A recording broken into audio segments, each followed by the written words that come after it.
मेरा पॉकेट मारने का कोशिश किया। अब इस बात को सुनकर वो पॉकेट मार भी कुछ भी नहीं कह पाता और फिर वो कहता है कि चलो ठीक है, अगर तुम्हें मुझे बांध के रखना है तो रखो, लेकिन कम से कम मुझे एक बार मेरी सिस्टर से मिलने दो।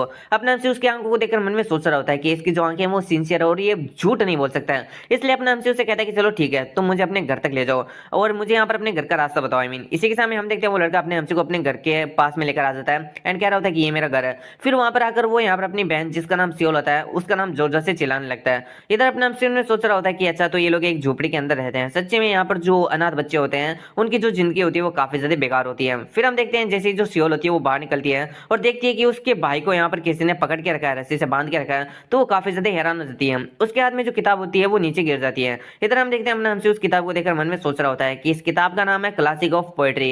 ये तो वो किताब है जिसको यहाँ पर स्कॉलर्स पढ़ते हैं और ऐसी किताब यहाँ पर अगर किसी पुअर बच्चे के पास में है तो इसका मतलब इसे लेने में यहाँ पर उन लोगों को काफी ज्यादा मुश्किलों का सामना करना पड़ा होगा।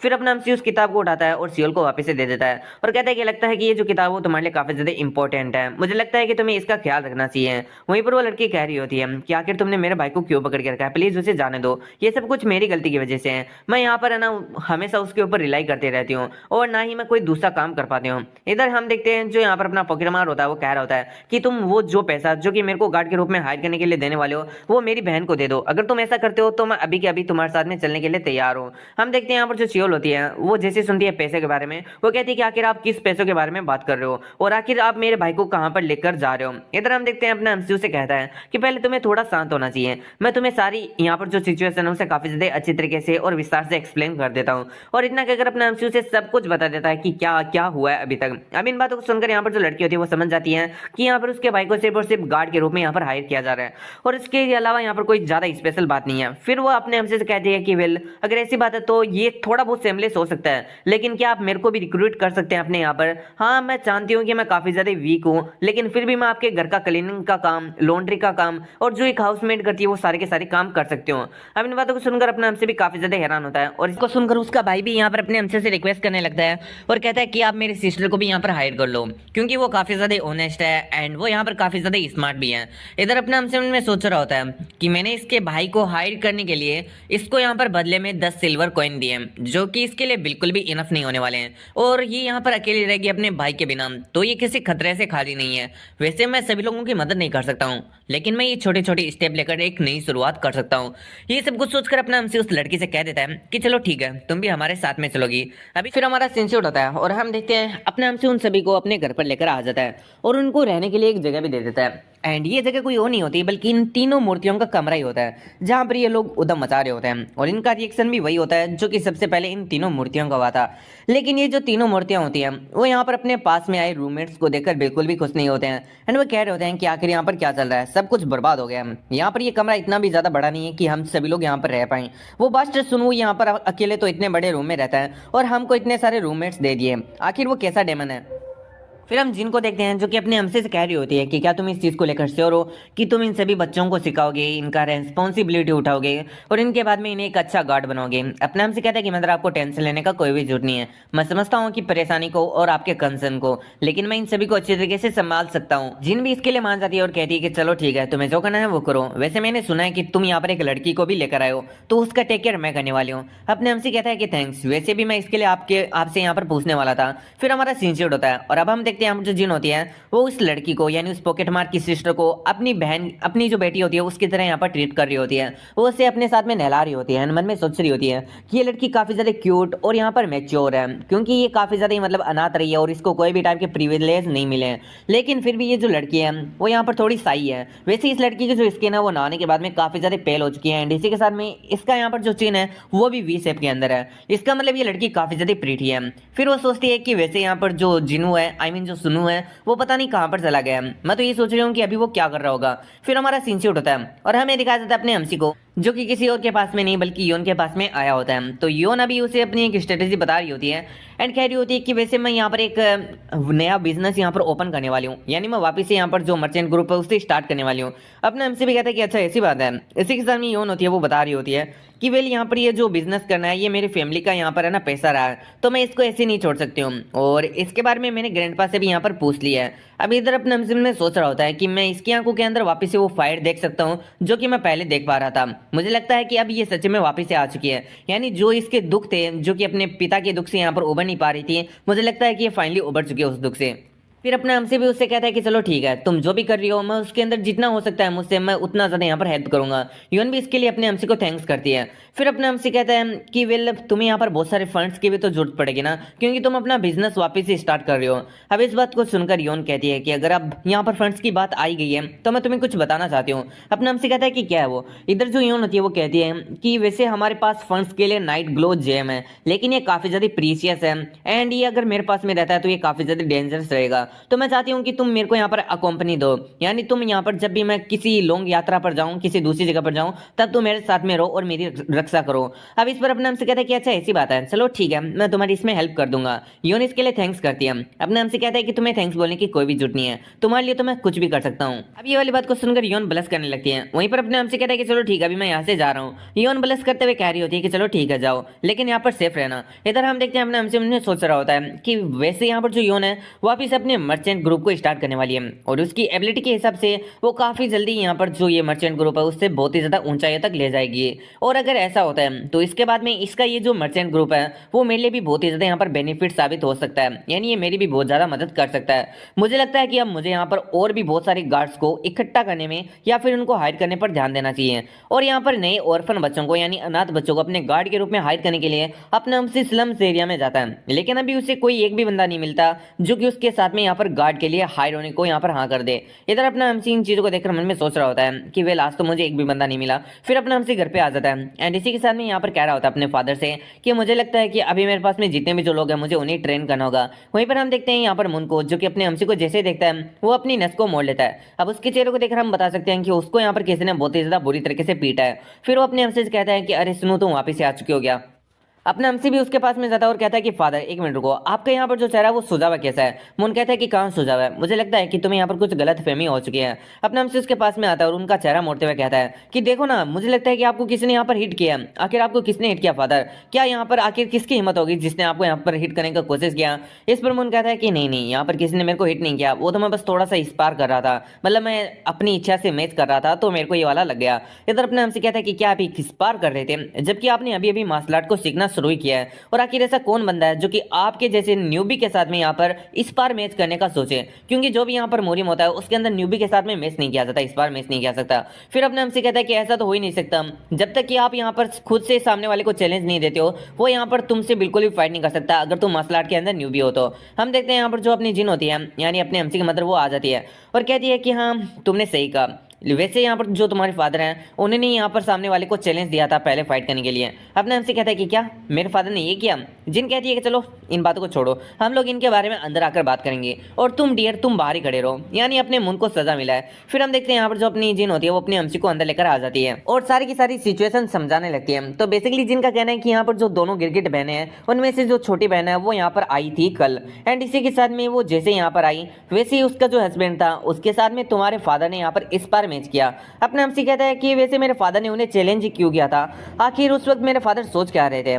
जिन कहती है कि वैसे तुम्हारे फादर का भी बिल्कुल भी गलती नहीं है, जब से मैं छोटी थी तब से ये दोनों गिरगिट बहनें मुझसे काफी ज्यादा यहाँ पर जलती थी। इसी के साथ में ये कल भी मेरे साथ में मिसबिहेव करने का कोशिश कर रही थी। तुम्हारे फादर से ये बात यहाँ पर बिल्कुल भी सही नहीं गई और इसलिए उसने उसके हस्बैंड को इस बार मैच के लिए चैलेंज कर दिया। अब हम यहाँ पर देखते हैं जो इसका हस्बैंड होता है इस गिरगिट बहन का, उसके बारे में बताया जाता है। इसका नाम यहाँ पर जियोन योन संग होता है और ये साइलेंट टेम्पल में पला बड़ा होता है और इसने वहाँ की मार्शल आर्ट सीखी होती है। तो यहाँ पर जिन कहती है कि उसके बाद में जो उसकी यहाँ पर और जो तुम्हारे फादर है उन दोनों की यहाँ पर फाइट होगी।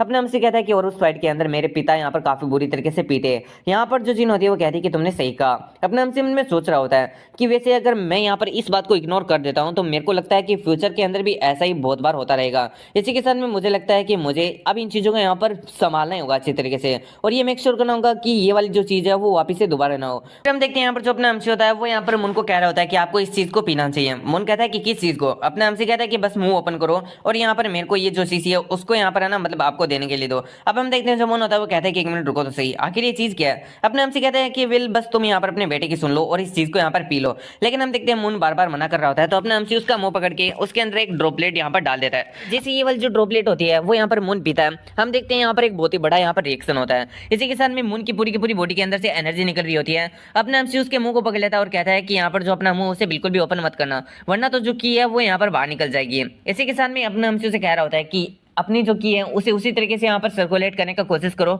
जैसा कि मैं तुम्हें कह रहा हूँ। इतना कहने के बाद में हम देखते हैं ऐसे करते हुए 2 घंटे बीत जाते हैं। अब 2 घंटे बाद का सीन हम देखते हैं यहाँ पर जो मून होता है वो यहाँ पर लगभग जो पूरी की पूरी ड्रॉपलेट होता है उसके यहाँ पर की को कंज्यूम कर चुका होता है। एंड वो कह रहा होता है कि अभी मेरे को यहाँ पर ऐसा फील हो रहा है जैसे कि मेरे यहाँ पर बॉडी के अंदर बहुत ही ज्यादा पावर आ चुकी है, मुझे ऐसा लग रहा है कि मैं किसी को भी हरा सकता हूँ। सुनो मेरे बेटे, मेरे को ऐसा लग रहा है कि मैं अभी एक एब्सोल्यूट एक्सपर्ट बन चुका हूँ और मुझे हमेशा से पता था कि मैं एक जीनियस हूँ। एंड अब तो मुझे लगता है कि मैं तुम्हारे ग्रैंडपा को भी हरा सकता हूँ। अपने हमसे कहता है कि लंबी लंबी छोड़ना बंद करो। वैसे अगर आप यहाँ पर जो उस गिरगिट है उसके हस्बैंड से भी फाइट करोगे ना तो उससे भी यहाँ पर वापस से हार जाओगे।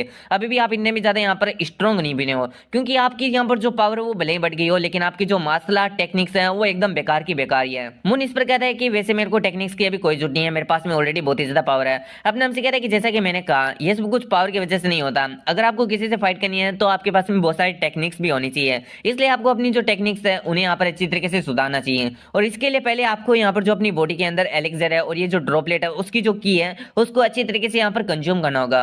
मून कहता है कि क्या सच में मैं उस गिरगिट के हस्बैंड को नहीं हरा सकता हूँ। अपना हमसे कहता है कि ऑफकोर्स अभी तक तुम यहाँ पर उनको बिल्कुल भी नहीं हरा सकते हो, और अगर आपको उनको हराना है उस गिरगिट के हस्बैंड को तो इसके लिए आपको काफी ज्यादा यहाँ पर अच्छे से ट्रेनिंग करनी होगी।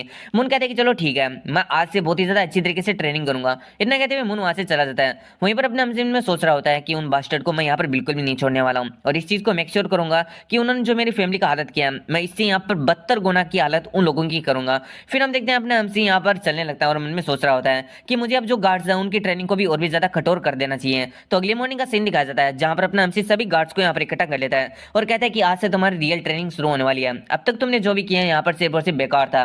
इसी के साथ में मुझे लगता है कि तुम लोगों ने काफी ज्यादा अच्छा रेस्ट कर लिया है और तुम लोगों को अच्छा खाने के लिए भी मिल चुका है, तो जैसा मैं अभी अभी तुम लोगों को कह रहा हूँ वैसा वैसा फॉलो करो। इस पर सभी लोग हाँ कर देते हैं और इसी के साथ में अपना हमसे उनके यहाँ पर जो हॉर्स स्टांस है उनको बनाने के लिए कहता है। अभी इस स्टांस के अंदर यहाँ पर इन लोगों को एकदम चेयर की तरह खड़ा होना होगा। इसी के साथ में इनको यहाँ पर ये काम लंच तक दिया गया होता है, यानी कुल 6 घंटे तक इन लोगों को ऐसे ही खड़ा रहना पड़ेगा। इधर हम देखते हैं अपना हमसे उनकी गलतियां भी ठीक करा रहा होता है, जैसे कि अपने हाथ को ऊपर रखो, अपने पैरों को इस तरीके से रखो वगैरह वगैरह। इसी के साथ में हम देखते हैं उन्हें ऐसा करते हुए काफी ज्यादा वक्त बीत जाता है। अपना हमसे में सोच रहा होता है कि इनका जो स्टेमिना वो काफी ज्यादा बेकार है, लेकिन फिर भी ये लोग काफी ज्यादा एंटर करने का कोशिश कर रहे हैं और ये बहुत ही ज्यादा यहाँ पर अच्छा है। तभी हम देखते हैं वहां जो गिरगिट होती है वो वापस आ जाती है, लेकिन इस बार ये अपने बेटे चोमू को लेकर आई होती है। एंड इसी के साथ में वो कह रही होती है कि अच्छा तो ये वो सारे के सारे बच्चे हैं जिनके बारे में मैंने सुन के रखा है। अपने हमसे ने सोच रहा होता है कि अच्छा तो ये वापस आ गई गिरगिट और इसके साथ में इसका बेटा चोमू भी आया है। फिर अपने हमसे में सोच रहा होता है कि वैसे मेरे को ऐसा देखने जैसा लग रहा है कि इसका जो चोमू है और ये जो गिरगिट है उन दोनों के अंदर ज्यादा डिफरेंस नहीं है, यानी दोनों सेम से ही दिखते हैं।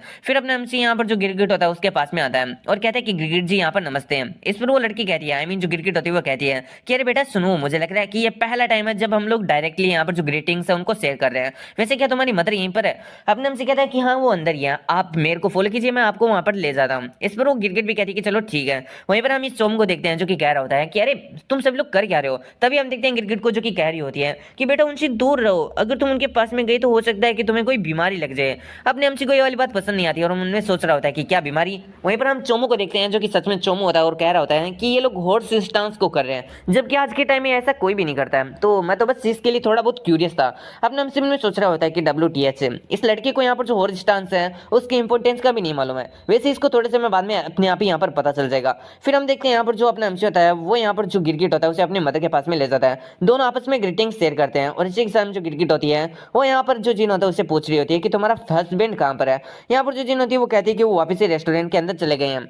इस पर ये गिरगिट कहती है कि अच्छा ऐसी बात है, वरना मेरे को तो लगा था कि वो यहाँ पर किसी हॉस्पिटल के अंदर गया होगा। अब हॉस्पिटल मैं कह रहा हूँ, बाकी तुम समझ गए होगे, क्योंकि यहाँ पर उसको कल काफी ज्यादा चोटें आई थी स्पारिंग मैच के लिए। अब इस बात को सुनकर अपने हमसे समझ चुका होता है कि ये जो गिरगिट है वो सच्ची में यहाँ पर सिर्फ और सिर्फ जो मेरी मदर उन्हें प्रोवोक करने के लिए आई है और उन्हें ह्यूमिलेट करना चाहती है। फिर हम देखते हैं यहाँ पर जो गिरगिट होती है वो यहाँ पर कह रही होती है कि वैसे मुझे लगता है कि आज वो यहाँ पर सच्ची में नहीं आने वाला है, क्योंकि वो रेस्टोरेंट चला गया। वैसे मैं उसको काफी ज्यादा मिस कर रही थी, वो बहुत ही ज्यादा पावरफुल है। जिन यहाँ पर अब इसके लिए कुछ भी नहीं कहती है और इसी के साथ में कहती है कि वैसे छोड़ो इन बातों को, देखते हैं जो गिरगिट होती है वो यहाँ पर अपने ग्रैंडपा के बारे में पूछती है, यानी अपने अम्सी के ग्रैंडपा के बारे में। एंड कह रही होती है कि आज वो यहाँ पर क्यों नहीं है, मैंने आज भी उसे नहीं देखा। जिन कहती है कि वैसे मेरे फादर यहाँ पर कहीं पर गए हुए हैं, पता नहीं वो वापस कब लौट कर आएंगे, शायद से उन्हें कोई काम आ गया था।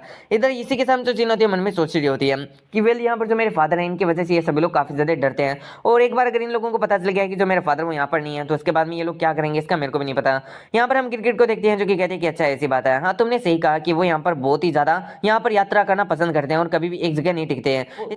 और फिर वो यहाँ पर जो अपनी जिन होती है उससे पूछने लगती है कि वैसे आंट आप पहले क्या करती थी। जिन समझ चुकी होती है कि वेल ये मेरे को यहाँ पर ऑमलेट करना चाहती है, फिर भी वो कहती है कि मैं पहले एक रेस्टोरेंट को चलाया करती थी। अब इस बात को सुनकर यहाँ पर जो ये बंदी होती है, आई मीन मैं क्या ही बोलूँ यार, गिरगिट बोल बोल के भी मेरा दिमाग खराब हो गया। अब मैं इसको क्या ही बोलूँ, चलो छोड़ो, इसको लड़की बोलने वाले हैं। यहाँ पर ये जो लड़की होती है वो कहती है कि अच्छा तो आप एक रेस्टोरेंट चलाया करती थी, तो वैसे तो यहाँ पर मुझे लगता है कि जो रेस्टोरेंट है वो काफी ज्यादा बड़े साइज का होगा। इसी के साथ में हम देखते हैं यहाँ पर जो जिन होती है वो कहती है कि नहीं वो काफी ज्यादा बड़ा नहीं था, मतलब एकदम छोटा था और वो कंट्री साइड में था।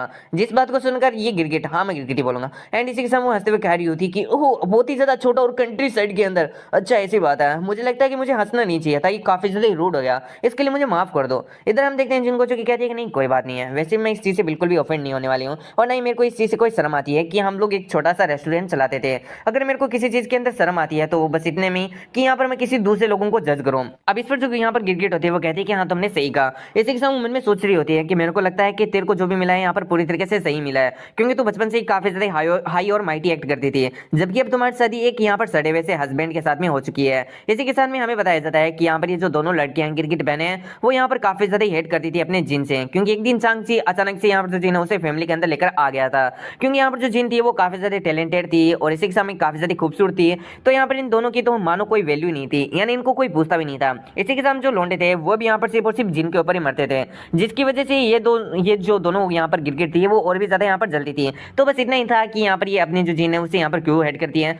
तो फिर हमारा सीन शुरू होता है और हमें प्रेजेंट टाइम का सीन दिखाया जाता है। जो जिन होती है वो पूछ रहे होते हैं कि क्या ये जो चोमो वो तुम्हारा बेटा है। इस पर ये लड़की कहती है कि हाँ ये मेरा बेटा ही है। इसी के साथ में ये जो चोमो होता है वो खुद का नाम बाइक हुन वोन बताता है। जिन होती है वो कहती है कि तुमसे मिलकर काफी ज्यादा अच्छा लगा। वहीं पर हम देखते हैं जो लड़की होती है वो यहाँ पर अपने बेटे के जो तारीफ होता है उसका पुल बांध देती है और कहती है कि ये विल यहाँ पर इसने जो 13 step of the iron blade technique है उसके 8 स्टेप को सीख लिया है। हमें मानती हूँ कि इतना ज्यादा प्राउड करने वाली बात नहीं है, जबकि इसने सिर्फ और सिर्फ यहाँ पर जो बाइक डिवाइन आर्ट्स है उसके 4 स्टेप को भी मुश्किल से सीखा है। इधर हम देखते हैं जो जिन होती है वो यहाँ पर में सोच रही होती है कि तुम यहाँ पर कह रही हो कि ये प्राउड करने की बात नहीं है, लेकिन जो तुम्हारे एक्सप्रेशन है वो तो कुछ और ही कह रहे हैं। वैसे ये बात तो माननी पड़ेगी, ये काफी ज्यादा इंप्रेसिव है कि इसने यहाँ पर जो 13 step of iron blade bike house technique है उसके यहाँ पर 8 स्टेप को सीख लिया है, एंड इसी के साथ में इसने यहाँ पर जो बाइक डिवाइन आर्ट है उसके भी 4 स्टेप को सीख लिया है। फिर हम देखते हैं यहाँ पर ये जो लड़की होती है वो अपने असली कलर दिखाना शुरू करती है। तो बेसिकली अपने बेटे को यहाँ पर इसलिए लेकर आई थी ताकि वो अपने अम्सी के साथ में अपने बेटे का फाइट करा सके, एंड इसी के साथ में अपने अम्सी को हराकर वापस से जिनको ऑमलेट कर सके।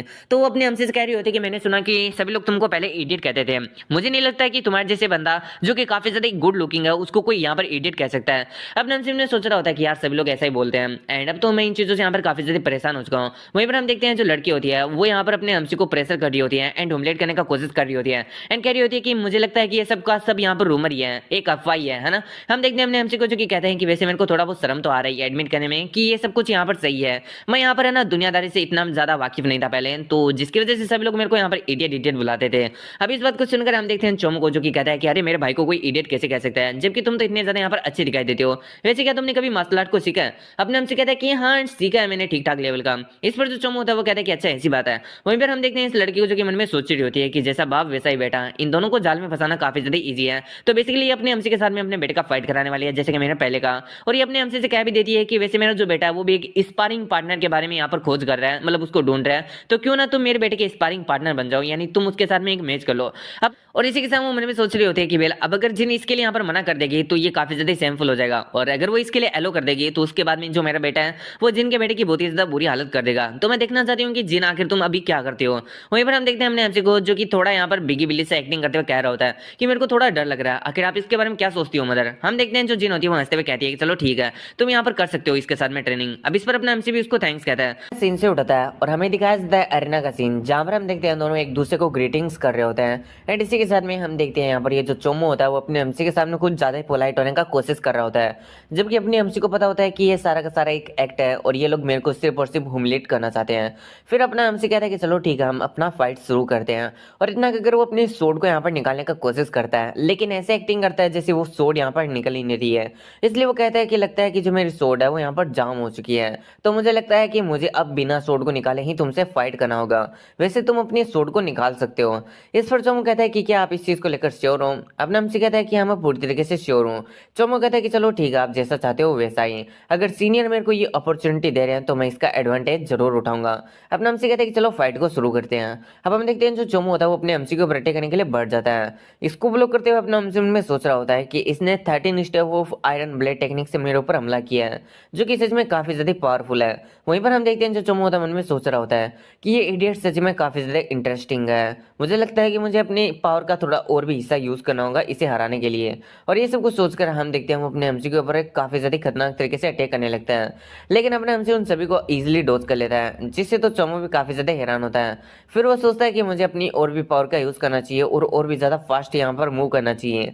ये सोचते वो अपने एमसी के ऊपर अटैक करता है, लेकिन अपना एमसी उनको भी ब्लॉक कर लेता है, जिसको देखकर चोमू का दिमाग खराब हो जाता है। एंड उन्हें सोच रहा होता है कि अभी मुझे अपनी फुल पावर का यूज करना होगा।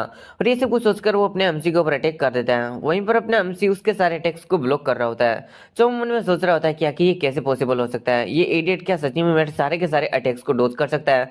अब हम देखते हैं यहाँ पर जो अपना एमसी होता है वो हंसते हुए सभी अटैक्स को डोज कर रहा होता है एंड कह रहा होता है कि ये तो सच में काफी ज्यादा डरावना था। अब इस चीज को देखकर चोमू मन में सोच रहा होता है कि क्या इसने अभी मेरे सामने हंसने का कोशिश किया, आखिर इसका हिम्मत कैसे हुआ।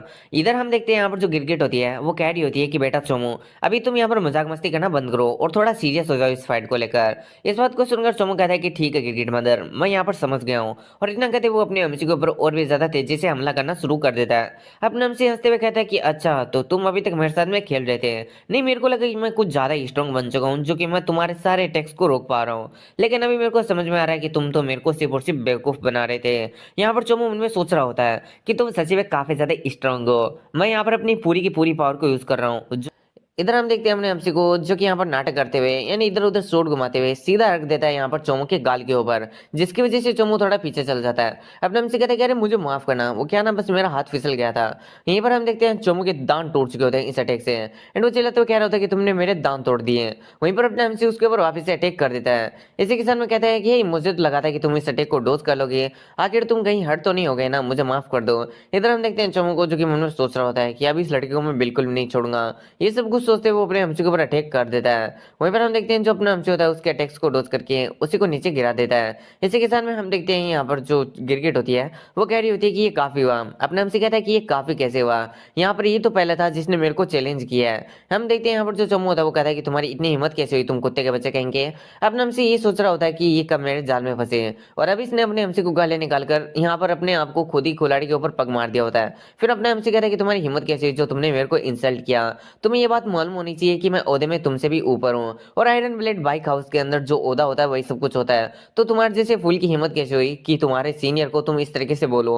और इतना कहते हुए अपना एमसी उसको बहुत ही ज्यादा बुरी तरीके से मारता है, जिसकी वजह से वो चोमू गिरगिट के पास में जाकर गिरता है। अब हम देखते हैं गिरगिट को जो कि यहाँ पर अपने किसी साउंड पावर का यूज करने लगती है, जिसकी वजह से अपना हमने सोच रहा होता है कि मैंने सुना था कि ये जो लड़की है वो यहाँ पर आयरन ब्लेड बाइक हाउस के लीडर से भी ज्यादा पावरफुल है, और अभी मैं देख भी पा रहा हूँ कि ऐसा क्यों है। यहाँ पर इसके पास में सच में काफी ज्यादा अच्छी अमाउंट की है। फिर हम देखते हैं यहाँ पर जो गिरगिट होती है वो यहाँ पर अपने हमसी की तरफ ही देख रही होती है। वहीं पर अपने हमसी कहता है कि तुम आखिर किस बात पर गुस्सा हो, जबकि मेरे फादर ने भी तो तुम्हारे यहाँ पर जो हस्बैंड है उसके साथ में कल स्पार किया था।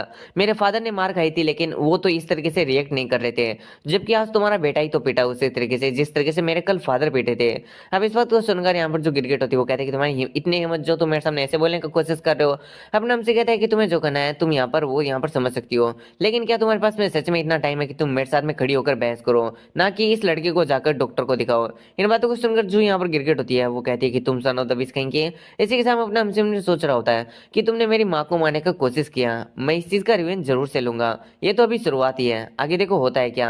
वहीं पर जीन मन में सोच रही होती है हंसते हुए कि ये लड़का सच्चे में अपने अपोनेंट को काफी ज्यादा बुरी तरीके से और ट्रिक में फंसाकर मारता है। मुझे लगा था कि ये अपने फादर पर जाएगा, लेकिन ये तो अपने ग्रैंड पर चला गया है। अब मेरे को ये नहीं मालूम कि ये चीज सच्चे में काफी ज्यादा अच्छी है या फिर बुरी है। हमारा सीन शूट होता है और हमें 1 महीने के बाद का सीन दिखाया जाता है, जहाँ पर हम देखते हैं अपना अम्सी अपने फिस्ट कला और पाम से यहाँ पर प्रैक्टिस कर रहा होता है। निरेशन वॉइस बताते हैं कि यहाँ पर अपना अम्सी अब बिना किसी स्वॉर्ड के भी काफी ज्यादा पावरफुल बन चुका है। इसी के साथ में अपना अम्सी यहाँ पर जो unbreakable celestial master immortal art है उसका भी प्रैक्टिस कर रहा होता है। अब उसको प्रैक्टिस करते हुए देखकर यहाँ पर जो योन होती है वो भी काफी ज्यादा हैरान होती है एंड इसी के साथ में सोच रही होती है कि ये पहले से काफी ज्यादा स्ट्रॉन्ग बन चुका है। मुझे लगता है कि मुझे भी उसको देखकर यहाँ पर अपनी जो भी यहाँ पर टेक्निक है जिसका नाम gentle made in swordsman style है उसको यहाँ पर प्रैक्टिस करना चाहिए, जो कि मैंने यहाँ पर जो मास्टर उनसे सीखी है। इधर हम देखते हैं ये कहकर जो योन होती है वो प्रैक्टिस करने लगती है। वहीं पर अपना अम्सी भी पीछे योन को देखता है। जब वो प्रैक्टिस कर रही होती है तो इसे देखकर अपना अम्सी भी मुस्कुराता है। इसी के साथ में हम देखते हैं थोड़ी देर बाद में ये दोनों ही प्रैक्टिस कर लेते हैं और इसी के साथ में दोनों ही थककर बैठ जाते हैं। यहाँ पर जो योन होती है वो कह रही होती है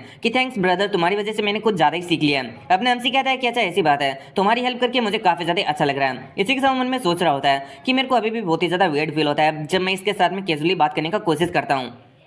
फिर जो योन होती है वो अपने एमसी से कहती है कि वैसे मैं तुमसे किसी चीज़ के बारे में बात करना चाहती थी, लेकिन हमने बहुत ही ज़्यादा टाइम को ऑलरेडी वेस्ट कर दिया है, तो मुझे लगता है कि मैं यहाँ पर अगली बार जब तुमसे मिलूंगी तब इस चीज़ के बारे में बात करूंगी। अपना एमसी कहता है कि चलो ठीक है, वैसे भी मैं भी यहाँ से जाने वाला हूँ। इस पर योन कहती है कि चलो ठीक है, अगली बार मिलते हैं ब्रदर। और इसी के साथ में मुझे लगता है कि आज हमने बहुत ही ज़्यादा कम बात किया। अपने एमसी कहता है कि हाँ तुमने सही कहा, अगली बार जब हम मिलेंगे तो और भी ज़्यादा बातें करेंगे। इस पर योन भी कहती है कि चलो ठीक है, अब हम दोनों को जाना चाहिए। और इतना कहकर हम देखते हैं ये दोनों ही वहाँ से चले जाते हैं। वहीं पर हम देखते हैं जो अपना एमसी होता है वो रास्ते में चल रहा होता है एंड मन में सोच रहा होता है कि वेल मैंने आज यहाँ पर जो अपनी सोड है उसको ज़्यादा यूज़ नहीं किया, मुझे माफ़ कर दो, लेकिन मैं अगली बार तुम्हें बहुत ही ज़्यादा यूज़ करूँगा। फिर अपना एमसी उस गिरगिट के बारे में सोच रहा होता है जिसके चोमू बेटे को अपने एमसी ने काफी ज्यादा बुरी तरीके से मारा होता है। तो अपना एमसी यही सोच रहा होता है कि वेल उन लोगों ने अभी तक कुछ भी नहीं किया है। मुझे लगा था कि जैसे मैं उसके बेटे को पीटूंगा तो वो कुछ ना कुछ करने की कोशिश करेगी, लेकिन 1 महीना बीत चुका है और मुझे नहीं लगता कि उन्होंने अभी तक कुछ भी किया है। वैसे मैं इन लोगों को ऐसे प्रोवोक तो नहीं कर सकता हूँ, मुझे यहाँ पर उनके ऊपर ज्यादा नजरें रखनी पड़ेगी। फिर हमारा सीन से उठता है और हमें इन तीनों मूर्तियों का दिखाया जाता है, जहाँ पर जो ह्यूगनियम होता है वो यहाँ पर हंसते हुए कपड़े को धो रहा होता है, जिसको देखकर दूसरा बंदा कह रहा होता है कि हे ह्यूगनियम। इस पर ह्यूगनियम कहता है कि क्या हुआ? वो बंदा कहता है कि क्या तुम कोई मॉन्क बन चुके हो, क्योंकि तुम यहाँ पर काफी ज्यादा अजीब सा यहाँ पर फेस बना रहे हो। अब इस बात को सुनकर ह्यूगनियम कहता है कि क्या मैं यहाँ पर अभी भी स्माइल कर रहा था? इस बात को सुनकर वो बंदा कहता है कि हाँ तुम अभी अभी यहाँ पर स्माइल कर रहे थे, जैसे कि मानो तुम्हें कपड़े धोते हुए काफी ज्यादा अच्छा लग रहा हो। ह्यूगनियम कहता है कि घंटा मेरे को तो यहाँ पर बिल्कुल भी अच्छा नहीं लग रहा है, लेकिन मेरे को खुद को भी यहाँ पर पता नहीं चल रहा है कि आखिर मेरे साथ में क्या हो रहा है। ऐसा लग रहा है कि मैं यहाँ पर इस लाइफ से थोड़ा थोड़ा बहुत सेटिस्फाइड हो रहा हूँ, जो कि मेरे को खुद को भी पसंद नहीं है। लेकिन तभी हम देखते हैं वहां पर एक गार्ड की टोली आ जाती है, जो कि इन तीनों को देखकर हंसने लगती है और कहती है कि ये तीनों तो यहाँ पर धोबी का काम कर रहे हैं, लेकिन इन तीनों को देखकर ऐसा लग रहा है जैसे कोई बैंडिट हो। वैसे तुम लोग यहाँ पर इतने ज्यादा कपड़ों को क्यों धो रहे हो, जबकि तुम्हारी शक्ल ही बैंडिट जैसी है? तुम्हें तो दूसरों के यहाँ पर कपड़ों को लूटना चाहिए, पैसों को लूटना चाहिए वगैरह वगैरह। अब इन बातों को सुनकर जो ह्यूगनियम होता है, जो कि पहले से ही यहाँ पर काफी ज्यादा गुस्सा होता है, उन लोगों के ऊपर अपना गुस्सा उतारते हुए कहता है कि तुम लोग तो सिर्फ और सिर्फ गार्ड्स हो ना, और क्या तुम्हें लगता है कि तुम यहाँ पर किससे बात कर रहे हो? आई मीन तुम्हें पता है कि तुम किससे बात कर रहे हो? तुम बास्टर्ड कहेंगे, क्या तुम लोग यहाँ पर हमारे हाथों से मरना चाहते हो? अब इस बात को सुनकर जो गार्ड्स होते हैं वो काफी ज्यादा गुस्सा होते हैं एंड कहते हैं कि तुम सिर्फ और सिर्फ धोबी हो, जबकि तुम हमारे जैसे गार्ड से इस तरीके से बात करने का कोशिश कर रहे हो। मुझे लगता है कि तुम्हें यहाँ पर जल्दी मरना है हमारे हाथों से। ह्यूगनियम कहता है कि तुम मदरफकर्स कहेंगे, मैं तुम्हारा जो मेन पार्ट है उसे काट दूंगा और उन्हें पिग्स को यहाँ पर खिला दूंगा। पता है तुम्हें यहाँ पर मैं ना जो ये तुम्हारा मेन पार्ट है उसे डॉग्स को भी खिला सकता था, लेकिन जो डॉग्स है वो तुम्हारे मेन पार्ट को नहीं खाएंगे, क्योंकि जो तुम्हारा मेन पार्ट है वो काफी ज्यादा सड़ा हुआ है और बहुत ही ज्यादा कचरे जैसा है, जैसा कि तुम्हारी पर्सनैलिटी है और तुम खुद हो। अब इन बातों को सुनकर हम देखते हैं जो गार्ड्स होते हैं उनको काफी ज्यादा गुस्सा आता है एंड वो कहते हैं कि तुम्हारी हिम्मत कैसे हुई, तुम सन ऑफ द बीच कहेंगे। हम देखते हैं यहाँ पर जो ह्यूगनियम होता है वो कहता है कि क्या पागल हो तुम लोग। इसी के साथ में हम देखते हैं यहाँ पर जो गार्ड्स होते हैं वो अभी यहाँ पर कुछ बातें करने लगते हैं, जिन चीज को देखकर इन तीनों को तीनों यहाँ पर जो मूर्तियां होती हैं उनको कुछ भी समझ में नहीं आ रहा होता है एंड मन में सोच रहे होते हैं कि आखिर ये लोग किसके बारे में बात कर रहे हैं। थोड़ी देर बात करने के बाद में हम देखते हैं यहाँ पर जो गार्ड्स होते हैं वो ह्यूगनियम से कहता है कि चलो ठीक है हमें माफ करना, वैसे तुम्हारी जो इंसल्ट थी वो काफी ज्यादा मैग्निफिसेंट थी, इससे तो मैं भी इंप्रेस हो गया। मुझे लगता है कि अभी मुझे यहाँ पर जाना होगा, और वैसे भी अगर हम एक दूसरे के साथ में लड़ाई करते हैं तो इससे कोई भी फायदा नहीं होने वाला है, क्योंकि हम दोनों यहाँ पर इस आयरन ब्लेड बाइक हाउस में रहते हैं, हम दोनों को मिलजुल कर रहना चाहिए। तो चलो ठीक है हम लोग यहाँ से चलते हैं, हमें कोई यहाँ पर जरूरी काम आ गया है। इतना कहते हैं वो लोग वहां से चले जाते हैं। वहीं पर ये तीनों मूर्तियां आपस में बात कर रही होती हैं कि आखिर इन लोगों के साथ में क्या गलत है, क्या ये लोग सच में अपना जो माइंड है उन्हें एक साथ में यहाँ पर खो चुके हैं? ये बहुत ही ज्यादा अजीब व्यवहार कर रहे थे। ह्यूगनियम भी कहते हैं कि हाँ मेरे को भी कुछ भी नहीं मालूम, वैसे हमें यहाँ पर जो कपड़े हैं उनको धुलने में काफी ज्यादा लेट हो चुकी है, हमें जल्दी से इसे खत्म करना होगा और वापस से यहाँ पर चलना होगा अंदर, वरना तो जो वो बास्टर्ड और डेमन सुनू है वो हमें पता नहीं क्या कहेगा और हमारे साथ में क्या करेगा।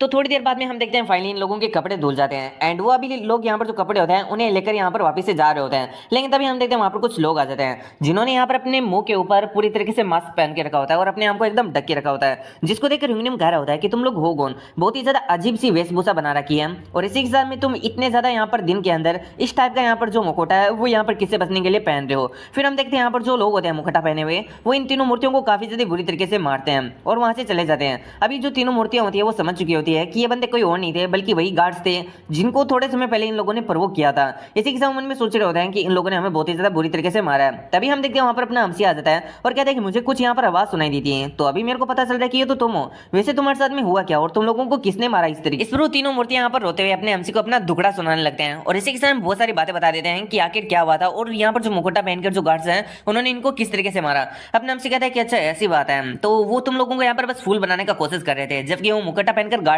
थे, लेकिन ऐसी चीज से कौन ही यहाँ पर फूल बनता है। हम देखते हैं तीनों को जो कि कहते हैं कि काफी ज्यादा अनफेयर है, मेरे साथ अन्याय हुआ है। इधर इसी के साथ में हमने काफी ज्यादा मुश्किल से ये जो कपड़े उन्हें धुले थे लेकिन उन लोगों ने इन सारे के सारे कपड़ों को पूरी तरीके से गंदा कर दिया है। अपने हमसे कहते हैं कि तो तुम लोग यहाँ पर मार क्यों खा रहे थे, उन लोगों को मारा नहीं जा सकता था क्या तुम लोगों को, आखिर तुम लोगों को किसने रोका था, तुम भी तो उनके ऊपर हाथ चला सकते थे। इस बात को सुनकर तीनों मूर्तियां कहती है कि हमारे पास में इतनी ज्यादा स्ट्रेंथ नहीं है कि हम उन लोगों का सामना कर सके। अपने हमसे कहते हैं कि चलो ठीक है, मैं समझ गया कि तुम लोग काफी ज्यादा कमजोर हो, तो कल से यहाँ पर तुम भी ट्रेनिंग सेक्शन के अंदर आ जाना, मैं तुम्हारा भी ट्रेनिंग शुरू करा दूंगा। और हाँ, ये जो कपड़े हैं उन्हें वापस से धुलाई कर दो, मतलब इन कपड़ों को वापस से धुल दो और अगर इनके ऊपर एक भी दाग रहा ना तो उसके बाद में उन लोगों ने तुम्हारा जितना धुलाई किया उससे 100 गुना ज्यादा मैं तुम्हारा धुलाई करूंगा। जिस चीज को सुनकर जो तीनों मूर्तियां होती है मन में सोच रहे होता है कि ये कोल्ड ब्लेडेड बास्टर्ड कहीं का हम लोगों को इतना ज्यादा बुरी तरीके से मारा गया है लेकिन फिर भी इसको अपने कपड़ों की पड़ी है। फिर हम देखते हैं हमने हमसी को जो कि मन में सोच रहा होता है कि वेल मेरे को नहीं लगता है कि मैं इस चीज को ऐसे ही जाने दे सकता हूँ, क्योंकि अगर मैंने इस चीज को ऐसे ही जाने दिया तो हो सकता है कि आगे चलकर ये जो चीज है वो और भी ज्यादा बड़ी बन जाए और वो बार बार हमारे लोगों को परेशान करने के लिए आ जाए। फिर हमारा सीन शूट होता है और हमें इन गार्ड्स को दिखाया जाता है जो कि आपस में बात कर रहे होते हैं कि हमें अभी काफी ज्यादा अच्छा महसूस हो रहा है, हमने उन तीनों मूर्तियों को काफी ज्यादा बुरी तरीके से मारा लेकिन उन लोगों को हमारा शुक्रिया करना चाहिए कि हमने उन्हें यहाँ पर जान से नहीं मारा। तभी हम देखते हैं अपने हमसे वहां पर आ जाता है और कहता है कि अच्छा तो क्या तुम अच्छी तरीके से एंजॉय कर रहे हो अपने आप को। हम देखते हैं उन गार्ड्स को जो कि कहते हैं कि क्या तुम हमसे बात कर रहे हो और आखिर तुम हो कौन और तुमने ये मास्क क्यों पहन के रखा है। अपने हमसे कहते हैं कि क्या मैं तो बस एक बंदा हूं जो कि यहाँ पर ट्रेनिंग करने में काफी ज्यादा विश्वास रखता है और इतना अगर हम देखते हैं हमने हमसे उन गार्ड्स को मारने लगता है। जिस चीज को देखकर हम देखते हैं यहाँ पर ये जो गार्ड्स का मेन हेड होता है वो कह रहा होता है कि तुम बास्टर्ड हो कौन, तुम्हारी जो फाइटिंग स्किल है वो काफी ज्यादा अच्छी है और आखिर तुम्हें किसने हाइड किया है। इधर हम देखते हैं हमने हमसे को जो कि कहता है कि अच्छा तो तुम्हारी जबान अभी भी चल रही है। इतना अगर हम देखते हैं यहाँ पर जो अपना हमसी होता है वो उस मेन हेड को भी यहाँ पर बहुत ही ज्यादा बुरी तरीके से मारता है और इन सभी को मारने के बाद में हम देखते हैं यहाँ पर अपना हमसी वहां से चला जाता है। वहीं पर जो गार्ड्स होते हैं वो कह रहे होते हैं कि आखिर ये बास्टर्ड है कौन, मुझे लगता है कि ये कोई और नहीं बल्कि ये सोन फैमिली का यहाँ पर कोई मेंबर है। आज हमने उनकी 3 लोगों को यहाँ पर मारा है तो मुझे लगता है कि उन लोगों ने हमसे बदला लेने के लिए हमें यहाँ पर इस तरीके से पीटा। इधर हम मेन हेड देखते हैं जो कि कह रहा होता है कि हमें इस चीज को यहाँ पर जो बॉस है उसको बताना होगा, हम लोग इनको जिंदा नहीं छोड़ेंगे, इन लोगों की हिम्मत कैसे जो इन लोगों ने हमारे साथ में ये सब कुछ किया। वहीं पर हम अपने हमसी को देखते हैं जो कि एक बिल्डिंग के ऊपर आकर खड़ा हो जाता है एंड इसी के सामने अपने मास्क को हटाते हुए मन में सोच रहा होता है ये मेरे को काफी ज्यादा अच्छा फील दे रहा है। उन लोगों ने यहाँ पर इतनी हिम्मत की कि वो लोग मेरे यहाँ पर जो लोग हैं उनके ऊपर हाथ डाले। इसी के साथ में अब फ्यूचर के लिए मेरे को लगता है कि मेरे को उन तीनों मूर्तियों को काफी ज्यादा स्ट्रॉन्ग बनाना होगा ताकि उन्हें कोई बुली ना कर सके और जो बच्चों को मैंने हायर किया है गार्ड उनको भी मैं काफी ज्यादा अच्छी ट्रेनिंग देने वाला हूँ। वहीं पर हम देखते हैं जो अपना हमसी होता है उसके पीछे कोई खड़ा होता है जिसकी प्रेजेंस अपने हमसी भी यहाँ पर सेंस नहीं कर पा रहा होता है। इसका मतलब ये बंदा काफी ज्यादा स्ट्रॉन्ग है और ये बंदा अपने हमसी को देखकर काफी ज्यादा मुस्कुरा रहा होता है। फिर हमारा सीन शूट होता है और हमें दिखाया जाता है अपने हमसी को जो कि मन में सोच रहा होता है कि मैंने 13 step of the iron blade bike technique है उसको यहाँ पर अपने स्टॉर्म स्टेप और आइस सिस्टम से यहाँ पर कंबाइन कर लिया है, जिसकी वजह से मैंने एक नई टेक्निक को क्रिएट किया और उसका नाम डिवाइन लूनर फिस्ट है। ये वाला टेक्निक काफी ज्यादा पावरफुल है। अब भले ही यहाँ पर सोर्ड की बात हो या फिर फिस्ट की बात हो, मुझे नहीं लगता कि मैं इतना ज्यादा यहाँ पर आसानी से हार सकता हूँ। वहीं पर हम देखते हैं जो अपना हमसी होता है अब वो अपने सभी लोगों के ऊपर ध्यान देने लगता है। इसी के साथ मन में सोच रहा होता है कि ये जो पॉकेट मार है वो अपनी बहन के लिए काफी ज्यादा हार्डवर्क कर रहा है। देखने से ऐसा लगता है कि ये लड़का काफी ज्यादा टैलेंटेड भी है। वहीं पर ये जो आर्चर वाला बंदा है इसके हाथ काफी ज्यादा लंबे वगैरह वगैरह और ये गिफ्टेड टैलेंट है लेकिन इसकी जो ग्रोथ रेट है वो एवरेज है। लेकिन अगर ये कंटिन्यूअसली ऐसे ही यहाँ पर प्रोग्रेस करता रहा तो यहाँ पर ये काफी ज्यादा अच्छा वॉरियर बन सकता है। तभी हम देखते हैं वहां पर कुछ लोग आ जाते हैं। इसी के साथ वो गार्ड्स भी होते हैं जिनकी अपने हमसी ने यहाँ पर पिटाई की होती है। अचानक आए लोगों को देखकर अपने हमसी उनके ऊपर स्वॉर्ड पॉइंट कर देता है और कहता है कि तुम हो कौन और यहीं पर रुक जाओ। हम देखते हैं यहाँ पर ये जो गार्ड होता है वो कहता है कि वेल मैं सभी यहाँ पर जो गार्ड्स हैं उनके यहाँ पर चीफ हूँ जो कि मेरे पीछे खड़े हैं। इसी के साथ में मेरा नाम यहाँ पर सीओ होगा। अपने हमसी में सोच रहा होता है कि हाँ मैं इसको जानता हूँ, ये गिरगिट का ही एक यहाँ पर गार्ड है। इसी के साथ में मुझे लगता है कि मैंने इसी के जो गार्ड्स हैं उनके ऊपर अटैक किया है और ये खुद ही यहाँ पर आया है, तो मुझे लगता है कि अभी यहाँ पर कुछ मजा आने वाला है। फिर हम देखते हैं यहाँ पर ये जो तीनों मूर्तियां होती हैं वो उन सभी लोगों को देखकर जिन लोगों ने इन्हें काफी ज्यादा बुरी तरीके से मारा होता है यहाँ पर काफी ज्यादा गुस्सा हो रहे होते हैं एंड उनमें सोच रहे होते हैं कि इन्हीं लोगों ने हमें हुमलेट किया था। फिर हम देखें इसी के साथ में हम देखते हैं यहाँ पर जो गार्ड्स का चीफ होता है वो कहता है कि वेल हम लोग यहाँ पर किसी कारण की वजह से आए हैं, लेकिन अपना हमसे कहता है कि ये कितना ज्यादा बेकार है, आखिर तुम्हारी जो परमिशन लेटर है वो कहाँ पर है। इस पर जो यहाँ पर गार्ड चीफ होता है वो कहता है कि वेल इसके अंदर काफी ज्यादा टाइम लगने वाला था, तो वो चीज मैं यहाँ पर लेकर नहीं आया। अपना हमसे कहता है कि तुम्हारे कहने का क्या मतलब है, क्या ये तुम्हारे लिए सही रहेगा कि तुम इतने सारे लोगों को वो भी अपनी सोड के साथ में यहाँ पर मेरे घर के अंदर लेकर आ जाओ, जबकि तुम्हारे पास में यहाँ पर परमिशन लेटर भी नहीं है, क्या इससे हमें खतरा नहीं है। अब इन बातों को सुनकर जो गार्ड होता है मन में सोच रहा होता है कि ये बंदा सच में काफी ज्यादा यहाँ पर कोके बन रहा है। इसी के साथ में मैं यहाँ पर जो गार्ड है मतलब जो गार्ड है उनका यहाँ पर चीफ हूँ और इस हाउस के अंदर बहुत ही ज्यादा लंबे समय से हूँ, तो आखिर इस लड़के का हिम्मत कैसे हुआ मेरे सामने ऐसा रूड होने का।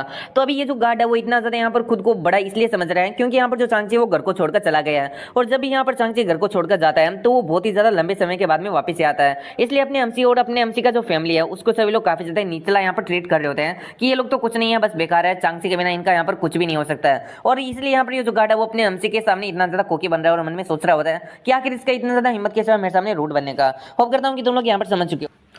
फिर हम देखते हैं यहाँ पर जो चीफ होता है वो अपने एमसी को एक्सप्लेन करने लगता है और कहता है कि वेल हम इसलिए आए हैं कि हमारे जो लोग हैं उनके ऊपर किसी ने अटैक कर दिया है, और इन लोगों का कहना है कि जो बादशाह ने इनके ऊपर अटैक किया है वो यहाँ पर तुम में से एक है। इस बात को सुनकर हम देखते हैं यहाँ पर जो तीनों मूर्तियां होती है मन में सोच रही होती है कि अच्छा तो इन लोगों की भी यहाँ पर किसी ने पिटाई की है। वैसे इन लोगों की जो पिटाई वो काफी ज्यादा अच्छी तरीके से हुई है, लेकिन आखिर ऐसा किया किस। इस बात को सुनकर अपना एमसी कहता है कि अच्छा तो तुम्हारे कहने का मतलब है कि जो बंदा कल्प्रिट है वो हम में से कोई है, लेकिन ऐसा तुम्हें क्यों लगता है। इस पर जो ये मेन चीफ होता है आई मीन जो मेन गार्ड होता है वो यहाँ पर इस छोटे वाले चीफ से कह रहा होता है कि बताओ तुम्हें ऐसा क्यों लगता है। इस पर वो बंदा कहता है कि जिस आदमी ने हमारे ऊपर अटैक किया था वो काफी ज्यादा पतला दिखता था, उसकी जो बॉडी थी वो काफी ज्यादा यहाँ पर सॉलिड बिल्ड थी, एंड इसी के साथ में वो काफी ज्यादा पावरफुल फिश स्टाइल को यूज कर रहा था, और उसका जो यहाँ पर बोलने का तरीका था वो तो काफी ज्यादा कड़क था और बहुत ही ज्यादा बोल्ड था।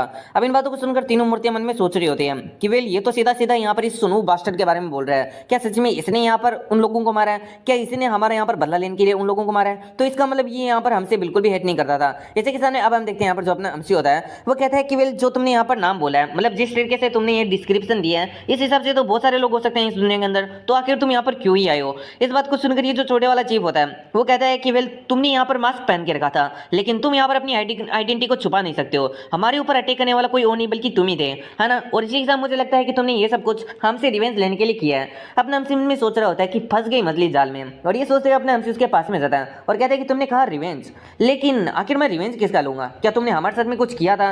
अब इन बातों को सुनकर हम देखते हैं वो बंदा यहाँ पर कुछ भी नहीं बोल पा रहा होता है। इसी के सामने अपने हमसे कहता है कि हाँ मेरे यहाँ पर जो 3 लोग हैं 3 सर्वेंट हैं उनको हाल फिलहाल में किसी एक ग्रुप ने यहाँ पर बहुत ही ज्यादा बुरी तरीके से मारा है, तो मैं ये सोच रहा था कि आखिर उन लोगों को किसने मारा है, तो मुझे लगता है कि सही से ये तुम लोगों जिसने मेरे ग्रुप को मारा है, क्योंकि मैंने तो अपने लोगों के यहाँ पर जो पिटाई है जो कि यहाँ पर इन लोगों को मारा गया इसके बारे में किसी को नहीं बताया, तो आखिर तुम लोगों को इसके बारे में कैसे पता चला। और इसी के साथ में अगर तुम लोग यहाँ पर रिवेंज का बात कर रहे हो तो ये रिवेंज तभी हो सकता है जब तुमने हमारे लोगों को मारा हो और बदले में मैंने तुम्हें मारा। अपना हमसे और भी ज्यादा गहरे स्वर में कहता है कि वैसे मैंने तुम्हारे ऊपर बिल्कुल भी अटैक नहीं किया, लेकिन लगता है कि तुमने हमारे साथ में कुछ ना तो कुछ गलत किया है, और मुझे लगता है कि इसलिए तुम यहाँ पर हमारे ऊपर सस्पेक्ट कर रहे हो और हमारे ऊपर सस्पिशियस हो, है ना। अब इन बातों को सुनकर हम देखते हैं जो यहाँ पर मेन गार्ड होता है मन में सोच रहा होता है कि मैंने तो इसको एक बहुत ही ज्यादा बड़ा वाला फूल समझा था, लेकिन लगता है कि मैंने इसे अंडर एस्टिमेट कर दिया। इसी के साथ वो कहता है कि हमें माफ कर दीजिए, हमने यहाँ पर शायद कुछ गलती कर दी है, प्लीज हमें माफ कर दीजिए। और इसी के साथ वो छोटे वाले चीफ से कहता है कि इनसे यहाँ पर माफी मांगो। अब हम देखते हैं यहाँ पर ये जो चियोलचोंग होता है वो भी अपने हमसे कह रहा होता है कि वेल मारने की वजह से मेरा जो माइंड है वो एकदम सही हालत में नहीं है, इसलिए पता नहीं मैं क्या ही बकवास कर रहा हूँ।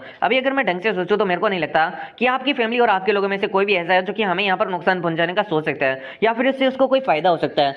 अपने हमसे कहता है कि हाँ चलो ठीक है, वैसे तुमने यहाँ पर सही से यहाँ पर काम लिया अपने बुद्धि का, और तुम्हें पता है कि तुम्हें यहाँ पर कब विड्रॉ करना है, चलो ठीक है, तुम्हें वैसे भी यहाँ पर नहीं आना चाहिए था अगर तुमने यहाँ पर कुछ गलत किया ही नहीं है तो। अब इस पर जो मेन चीफ होता है वो कहता है कि चलो ठीक है, मैं इसके लिए यहाँ पर आपसे डीपली अप्लाई करता हूँ और अभी मुझे यहाँ से जाना होगा, और इतना करके हम देखते हैं वो वहाँ से चले जाते हैं। पर अपने हमसे में सोच रहा होता है कि यार कितना ज्यादा शर्म का बात है, वैसे अगर ये थोड़ा सा यहाँ पर ऑल आउट हो जाते ना और थोड़ा सा यहाँ पर लाइन क्रॉस कर देते ना तो उसके बाद में तो मैं इनके साथ में फिजिकल हो जाता और इनको इतना बुरा मारता कि पता ही नहीं यहाँ पर ये शीशे में देखकर खुद को पहचानते या फिर दूसरों को पहचानते। फिर अपने हमसे में सोच रहा होता है कि वैसे ये जो मेन चीफ है वो थोड़ा इंप्रेसिव है क्योंकि उसने अपने गुस्से को यहाँ पर जल्दी छिपा लिया और उसे पता चल गया कि सिचुएशन किस ओर जा रही है। चलो ठीक है, वैसे भी इसी के सामने अपने हमसे यहाँ पर सभी लोगों से कहता है कि आखिर तुम लोग यहाँ पर क्या देख रहे हो, यहाँ पर कोई जोकर का तमाशा थोड़ी ना चल रहा है, जाकर यहाँ पर ट्रेनिंग करो। इस वजह से भी लोग कहते हैं कि ठीक है सर हम समझ गए। वहीं पर अपने हमसे में सोच रहा होता है कि मुझे अपनी ट्रेनिंग पर भी ध्यान देना चाहिए, क्योंकि मैं इन लोगों की ट्रेनिंग में कुछ ज़्यादा बिजी हो गया था। इसी के साथ मुझे अभी थोड़ा यहाँ पर जो अपना मेंटल ट्रेनिंग है वो भी करना चाहिए। फिर हम देखते हैं अपना एमसी यहाँ पर मेंटल ट्रेनिंग करने के लिए जा ही रहा होता है, लेकिन तभी उसके कानों के अंदर एक ब्लीडी सा यहाँ पर है ना ट्रांसमिशन आता है। एंड वो कह रहा होता है कि अगर तुम नहीं चाहते कि जो यहाँ पर पूरा का पूरा आयरन ब्लेड बाइक हाउस है वो यहाँ पर तहस नहस हो। इस बात को सुनकर अपना हमसे काफी ज्यादा हैरान होता है और मन में सोच रहा होता है कि ये तो वॉइस ट्रांसमिशन है। वहीं पर वो वॉइस कंटिन्यू होती है और कहती है कि अगर तुम ये सब कुछ नहीं चाहते हो ना तो यहाँ पर सोयो पायर के अंदर जल्दी से आ जाओ, और वो भी अकेले। इधर अपना हमसे समझ जाता है कि ये वॉइस किसी और की नहीं बल्कि ब्लडी एम्प्रेस की है। तो पहले मैं तुम्हें एक फैक्ट को क्लियर कर देता हूँ कि जो ब्लडी एम्प्रेस है वो यहाँ पर ब्लडी एम्प्रेस नहीं है बल्कि ब्लडी एम्प्रेस है, यानी वो एक लड़की नहीं है बल्कि एक लड़का है। फिर हम देखते हैं यहाँ पर जो अपना एमसी होता है वो जितना ज्यादा हो सकता है उतना ज्यादा स्पीड में यहाँ पर सोयो पायर की तरफ निकल जाता है। इसी के साथ में हम सोयो पायर का सीन देखते हैं जहां पर सभी लोग भाग रहे होते हैं अपोजिट डायरेक्शन के अंदर, ये कहते हुए कि यहाँ पर एक डेमन है, यहाँ पर तो ब्लडी क्लाउड एम्परर है, जल्दी से यहाँ से भागो। वहीं पर अपना एमसी सोयो पायर के अंदर जा रहा होता है तो एक आदमी अपने एमसी को देखकर कहता है कि तुम कहाँ पर जा रहे हो, तुम्हें यहाँ से भागना चाहिए। एक छोटी लड़की भी होती है उसके हाथ में जो कि कह रही होती है कि ओपा आपको उस तरफ नहीं जाना चाहिए, आपको यहाँ से भागना चाहिए। और अपना एमसी इसके लिए उसे थैंक्स करता है और कहता है कि तुम्हें मेरे बारे में वरी करने की कोई भी जरूरत नहीं है क्योंकि मैं यहाँ पर एकदम ठीक रहूंगा। इतना कहते हुए अपना एमसी वहां से यहाँ पर शिवपायर की तरफ चल ले रहा है। शिवपायर के अंदर में आने के बाद में अपने एमसी मन में सोच रहा होता है कि ये इलाका भीड़ से हमेशा ही भरा रहता था, लेकिन अभी तो यहाँ पर कोई भी नहीं है। ये सब कुछ उस ब्लडी एम्परर की वजह से है, क्योंकि उसका जो की है वो स्ट्रॉन्ग होने के साथ में सफोकेटिंग भी है, जिसके अंदर लोग सांस भी नहीं ले सकते हैं। इसी के साथ में मुझे लगता है कि यहाँ पर जो ब्लडी एम्परर है वो पीछे जो मैंने उसके ऊपर अटैक किया था, जो भी हमारी फाइट हुई थी उसकी वजह से यहाँ पर आया। इसी के साथ में मुझे लगता है कि जो मेरे ग्रैंडपा है उन्होंने यहाँ पर इसको मिस कर दिया, क्योंकि मेरे ग्रैंडपा एग्जैक्टली इसे ढूंढने के लिए गए थे, लेकिन सही से ये बंदा यहाँ पर आ चुका है। फिर हम देखते हैं हमने हमसे अपनी सोड को यहाँ पर बाहर निकाल लेता है और उन्हें सोच रहा होता है कि ये लो ब्लडी एम्परर मेरे सामने आ चुका है। इसी के सामने हम देखते हैं ब्लडी एम्परर को जो कि एक कुर्सी पर बैठा होता है, उसके सामने एक केज होता है जो एकदम गोला गोला सा होता है। इसी के सामने उसके अंदर बहुत ही ज्यादा यहाँ पर लोग होते हैं जो कि यहाँ पर अपने ब्लडी एम्परर को परेशान किए थे। इसी के साथ वो कह रहे होते हैं कि प्लीज हमें छोड़ दो, हमें पता नहीं था कि तुम एक आदमी हो। तो तुम समझ ही चुके होगे कि इन लोगों ने क्या करने का कोशिश किया था, इन लोगों ने अपने ब्लडी एम्परर को छेड़ने का कोशिश किया था, तो ब्लडी एम्परर ने इन लोगों को बचा दिया। इसी के साथ में हम देखते हैं वो जो लोग होते हैं वो अपने हमसे से भी मदद मांग रहे होते हैं, क्योंकि वहीं पर हम देखते हैं ब्लडी एम्परर को जो कि कह रहा होता है कि मैं जहां पर भी जाता हूं ऐसे लोग बहुत ही ज्यादा होते हैं जो कि मेरे को गुस्सा दिला देते हैं और उन लोगों का यही हाल होता है। इसी के साथ में तुम लोगों ने मेरे ऊपर हाथ डालने का कोशिश किया था, है ना। वहीं पर हम देखते हैं हमने एमसी को जो कि मन में सोच रहा होता है कि ग्रैंडपा ने मेरे को बताया था ये है ब्लडी क्लाउड वेम्पायर केज। अब हम देखते हैं यहाँ पर जो वेम्पायर केज होता है उसके अंदर जितने भी जो लोग होते हैं वो कह रहे होते हैं कि हमने यहाँ पर ये रियलाइज नहीं किया था, प्लीज हमें यहाँ पर छोड़ दो, अगर तुम हमें छोड़ देते हो तो हम तुम्हारे लिए कुछ भी करेंगे। इस बात को सुनकर जो ब्लडी एम्परर होता है वो कहता है कि अच्छा कुछ भी, तो एक काम करो अपना मुंह बंद करो और इसी के साथ में मर जाओ, वो भी शांति से। इतना कहते हुए हम देखते हैं यहाँ पर जो अपना ब्लडी एम्परर होता है वो अपने केज को पूरी तरीके से छोटा कर लेता है, संकुड़ा कर लेता है, जिसकी वजह से यहाँ पर केज के अंदर जितने भी लोग होते हैं वो एक साथ यहाँ पर मारे जाते हैं और उनका सिर्फ और सिर्फ बचता है तो एक लिक्विड जिसको यहाँ पर अपना ब्लडी एम्परर पी जाता है। जिन चीजों को देखकर अपना एमसी यहाँ पर कुछ भी समझ ही नहीं पा रहा होता है। वहीं पर हम देखते हैं ब्लडी एम्परर इस चीज को पीने के बाद में जोर जोर से हंसने लगता है और कहता है कि इसका टेस्ट इतना भी ज्यादा बुरा नहीं था। अपने एमसी में सोच रहा होता है कि मैं इसके ऊपर अटैक तो करना चाहता हूँ लेकिन मेरे को कोई ओपनिंग से नहीं मिल रही है और ना ही मैं उन लोगों को बचा पाया। तभी अपने एमसी को सिचुएशन रियलाइज होती है एंड वो सोचता है कि उन लोगों की छोड़ो, मेरे को नहीं लगता कि अब मैं यहाँ पर खुद को भी बचा सकता हूँ। ब्लडी एम्परर होता है वो अपने एमसी से कहता है कि तुम काफी ज्यादा इंप्रेसिव हो, तुम बहुत ही ज्यादा यंग हो, लेकिन फिर भी तुमने यहाँ पर जो अपनी अनसेकेबल रिजोल्व एंड जो स्टेबल की है उसको मेरे से पहले यहाँ पर पूरी तरीके से मेंटेन कर लिया। अपने एमसी उनमें सोच रहा होता है कि जो रीजन है जो मैं इसके सामने इतना ज्यादा कामली खड़ा हूँ वो सिर्फ और सिर्फ मेरे सेलेस्टियल मास्टर इमोर्टल आर्ट को प्रैक्टिस करने की वजह से है, जिसकी वजह से मैं अपने आप को थोड़ा काम रख के पा रहा हूँ। फिर हम देखते हैं यहाँ पर जो ब्लडी एम्परर होता है वो अपने एमसी से कहता है कि जब मैं तुम्हारी एज का था तब मैं क्या कर रहा था, हाँ मुझे याद आया, मैंने तो अपने ही कल्ट लीडर को पूरी तरीके से मार दिया था।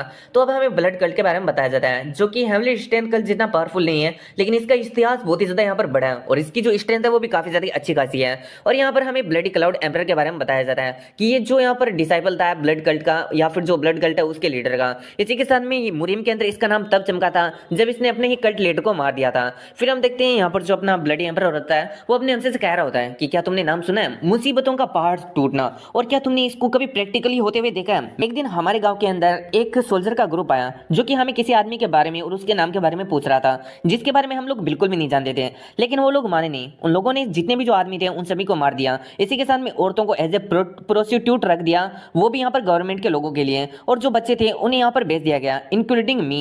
और मुझे जो खरीदने वाला बंदा था वो कोई और नहीं, उस वक्त के यहाँ पर जो ब्लड कल्ट है उसका लीडर था ब्लड डेमन, और ये 19वां यहाँ पर लीडर था। इसी के साथ में सही से उसने दूसरों को नहीं बताया हो या फिर रिवील नहीं किया हो, लेकिन वो बंदा असल में ये था और वो 20 सालों तक मेरे साथ में खेलता रहा। उसने 20 सालों तक मेरा यहाँ पर शोषण किया। ये काफी ज्यादा डिस्गस्टिंग था और मैं यहाँ पर मरना भी चाहता था, लेकिन फिर भी मैंने उसके लिए वो सब कुछ किया जो कि उसे यहाँ पर खुशी देता हो।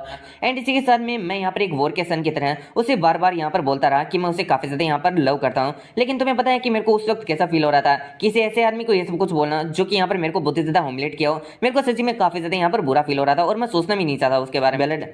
लेकिन इन सब की वजह से उसने मुझे यहाँ पर जो अपनी डेमनिक हार्टलेस ब्लड आर्ट है उसको सिखाया एंड मैंने उसको यहाँ पर धीरे धीरे मास्टर करना शुरू किया। लेकिन मैंने अपनी जो प्रोग्रेस है उसे हमेशा छुपाए रखा। लेकिन एक दिन जब मैंने उसे यहाँ पर पूरी तरीके से मार लिया तो मैंने उसके ब्लड को पीकर यहाँ पर जो हेवनली डेमनिक ब्लड आर्ट है या फिर जो डेमनिक हार्टलेस ब्लड आर्ट है उसको पूरी तरीके से यहाँ पर मास्टर।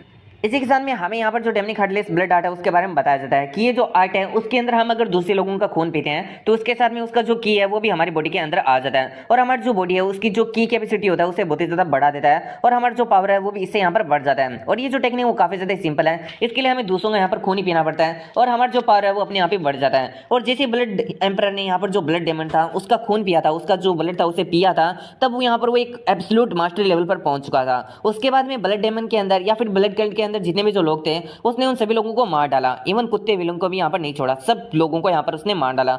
इधर अपने हमसे ये वाली बात को सुनकर मन में सोच रहा होता है कि अच्छा तो ये पास्ट है ब्लडी क्लाउड एम्परर का जिसके बारे में कोई भी नहीं जानता। फिर हम देखते हैं ब्लडी एम्परर को जो कि कहता है कि वेल जो लोगों ने बोया था मैं बस एक आउटकम हूं उन सभी का, तो क्या तुम अभी समझ रहे हो कि आखिर मैं ऐसा क्यों। अपने हमसे कहता है कि बकवास करना बंद करो, तुमने बहुत सारे इनोसेंट लोगों को भी मारा है, उनका क्या। और तुम कह रहे हो कि तुम एक विक्टिम थे, लेकिन तुमने ब्लड कल्ट के अंदर जो विक्टिम थे जो कि तुम्हारे जैसे थे जिन लोगों का शोषण हो रहा था, तुमने उन सभी लोगों को भी यहाँ पर मार डाला। तुम यहाँ पर जो अपनी इविल काम है उन्हें इस तरीके से जस्टिफाई नहीं कर सकते हो। तुमने बहुत सारे इनोसेंट लोगों को मारा है और तुम्हें इस बात को एडमिट करना ही पड़ेगा। इन बातों को सुनकर ब्लड एम्पर कहता है कि हाँ तुमने सही कहा, वैसे मेरे को काफी ज्यादा मजा आता है और मैं मुरीम के हर लोगों को ये मजा देना चाहता हूँ। अपने हमसे कहता है कि भले ही तुम्हारा जो पास्ट है वो कितना भी ज्यादा ट्रेजिक रहा हो, लेकिन फिर भी तुम यहाँ पर किसी से सिंपैथी डिजर्व नहीं करते हो। तुम यहाँ पर कुछ भी नहीं हो बल्कि खून के प्यासे एक मर्डरर और मॉन्स्टर हो। इन बातों को सुनकर जो ब्लड एम्पर होता है वो कहता है कि जैसा कि मैंने एक्सपेक्ट किया था पाम रेप्टर के ग्रैंड चाइल्ड से, तुम सच्ची में वैसे ही हो जब वो यहाँ पर यंग हुआ करता था। एंड इसी के साथ में तुम तो ताओइज्म को भी लर्न कर रहे हो है ना। अपने हमसे कहता है कि हाँ मैं उसको लर्न कर रहा हूँ। ब्लडी एम्पर कहता है कि तो क्या तुम किसी संत या फिर जो मोंक का वो बनना चाहते हो। अब कहता है कि नहीं, मैं यहाँ पर मोंक बिल्कुल नहीं बनना चाहता, मैं सिर्फ और सिर्फ सोर्ड पाथ के ऊपर चलना चाहता हूँ एंड मैं अपनी सोर्ड से तुम्हारे जैसे इवी लोगों को मारना चाहता हूँ। इन बातों को सुनकर हम देखते हैं जो ब्लडी एम्परर होता है वो काफी ज्यादा जोश से हंसने लगता है और कहते हैं कि अच्छा तो तुम एक सोर्ड गॉड बनना चाहते हो, लेकिन मेरे को नहीं लगता कि तुम यहाँ पर ये जो चीज है उसे कभी अचीव कर पाओगे। अपने हमसे कहता है कि तुम्हारे कहने का क्या मतलब है। ब्लडी एम्परर कहता है कि आज तुम्हारी मीटिंग मेरे साथ में हो चुकी है और क्या तुम्हें सच्ची में लगता है कि तुम मेरे सामने जी सकते हो और यहाँ से जिंदा जा सकते हो। आज मैं तुम्हें यहाँ पर पूरी तरीके से मार डालूंगा। इधर अपने हमसे सोच रहा होता है कि अच्छा तो ये मेरे को मारना चाहता है, लेकिन ऐसा क्यों लग रहा है कि ये सच में मेरे को मारना नहीं चाहता है, क्योंकि अगर ये मेरे को मारना चाहता तो ये कब का मेरे को मार देता। आखिर ये सब कुछ बकवास क्यों कर रहा था और अपने पास्ट के बारे में क्यों बता रहा था। वहीं पर हम देखते हैं ब्लडी एम्परर को जो कि अपने एमसी की तरफ देखता है एंड इसी के सामने हंसते हुए कहता है कि ये काफी ज्यादा बोरिंग है, तुम अभी काफी ज्यादा वीक हो, मैं तुम्हें 3 साल दे रहा हूँ, 3 साल के बाद में मैं तुम्हारी जो लाइफ है उसे ले लूंगा। अपने एमसी कहता है कि आखिर तुम मुझे ये समय क्यों दे रहे हो। इस पर ब्लडी एम्परर कहता है कि वैसे ही यहाँ पर जो फ्लावर है वो जब खिल जाते हैं तब उन्हें कुचलने में मजा आता है, जब तक फ्लावर खिलते नहीं है उन्हें कुचलने में बिल्कुल भी मजा नहीं आता। अपने एमसी ने सोच रहा होता है कि ये सच में झूठ बोल रहा है, ये मेरे को यहाँ पर 3 साल ऐसे नहीं दे रहा है, इसके पीछे कोई ना कोई इसका रीजन होगा।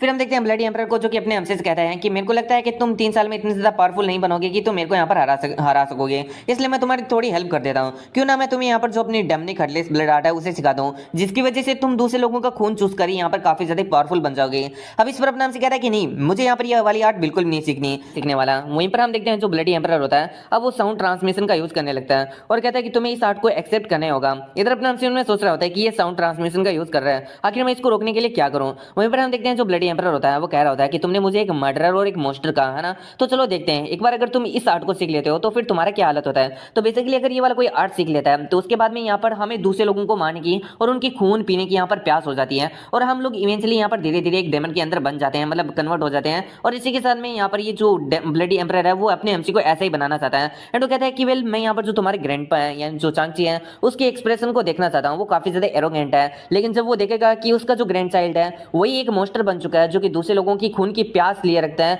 तो उसके जो एक्सप्रेशन है वो कैसे होंगे उसको देखने में मुझे काफी ज्यादा मजा आएगा। इतना कहते हुए हम देखते हैं यहाँ पर जो ब्लडी एम्परर होता है वो जोर जोर से हंस रहा होता है। तभी वहां पर एक नए बंदे की एंट्री होती है एंड इसी के साथ में अपने एमसी भी सोच रहा होता है उस बंदे को देखकर कि आखिर अब ये कौन है। एंड इसकी जो यहाँ पर ये टेक्निक है उड़ने की, ये तो सच में काफी ज्यादा कमाल की है। इसके अंदर बिल्कुल भी आवाज नहीं आ रही है और इवन जो यहाँ पर ब्लडी एम्परर है वो भी इस चीज को नोटिस नहीं कर पा रहा है। तभी हम देखते हैं जो ब्लडी एम्परर होता है वो अपने एमसी को देख लेता है एंड मन में सोच रहा होता है कि आखिर ये किसकी तरफ देख रहा है। फिर वो पीछे की तरफ देखता है और कहता है कि आखिर किसकी हिम्मत हुई जिसने मेरे को इंटरप्ट करने का कोशिश किया। तभी हम देखते हैं उस बंदे को जो कि कहता है कि अच्छा तुमने नोटिस कर लिया, अब इसे खाओ। इतना कहते हुए वो यहाँ पर ब्लडी एम्परर के ऊपर अटैक कर देता है। ब्लडी एम्परर भी काफी ज्यादा मुश्किल से उसके सूट को अपने हाथों से रोक लेता है एंड इसी के साथ ब्लडी एम्परर कहता है कि तुम बास्टर्ड गैंग के तुम यहाँ पर भी आ गए, लगता है कि मैंने यहाँ पर कुछ ज्यादा टाइम वेस्ट कर दिया। इधर हम देखते हैं उस बंदे को जो कि यहाँ पर और भी ज्यादा पुश ओवर करता है, यानी बहुत ही ज्यादा यहाँ पर ताकत लगाता है एंड यहाँ पर जो ब्लडी एम्परर होता है उसे यहाँ पर पीछे हटने के लिए मजबूर कर देता है। अब यहाँ पर जो ब्लडी एम्परर होता है वो भी यहाँ पर पीछे हटकर यहाँ पर कुछ पैतरे अपनाने लगता है ताकि वो इस बंदे को टेक डाउन कर सके। वहीं पर इसी के साथ में हम इस बंदे की ब्लेड को देखते हैं जिसके ऊपर कुछ अजीब सी टाइप की यहाँ पर रिंग्स लगी होती है जो कि एक बहुत ही ज्यादा अजीब सी यहाँ पर साउंड को यहाँ पर प्रोड्यूस कर रही होती है। फिर हम देखते हैं जो बंदा होता है वो ब्लडी एम्परर के ऊपर अटैक कर देता है। उसके बाद इन दोनों का काफी ज्यादा खतरनाक फाइट हो रहा होता है।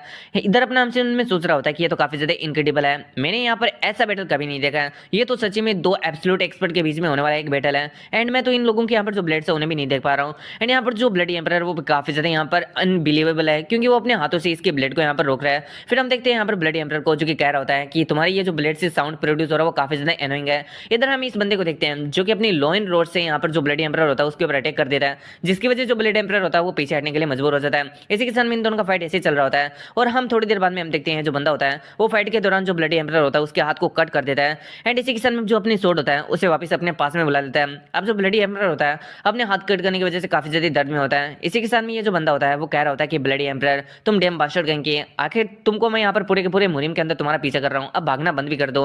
वहीं पर हम देखते हैं जो अपना हमसे होता है उस बंदे को देखकर समझ चुका होता है कि आखिर ये बंदा कौन है। ये बंदा कोई और नहीं बल्कि ब्लड एम्परर जून ह्यूमन है और अब से हम इसको ह्यूमन ही बोलने वाले हैं। अब ये जो ह्यूमन है वो गवर्नमेंट के लिए काम करता है एंड इसी के साथ में ये यहाँ पर इसको दो टाइटल मिले हुए हैं, एक तो ब्लड एम्परर का और एक लॉमैन का।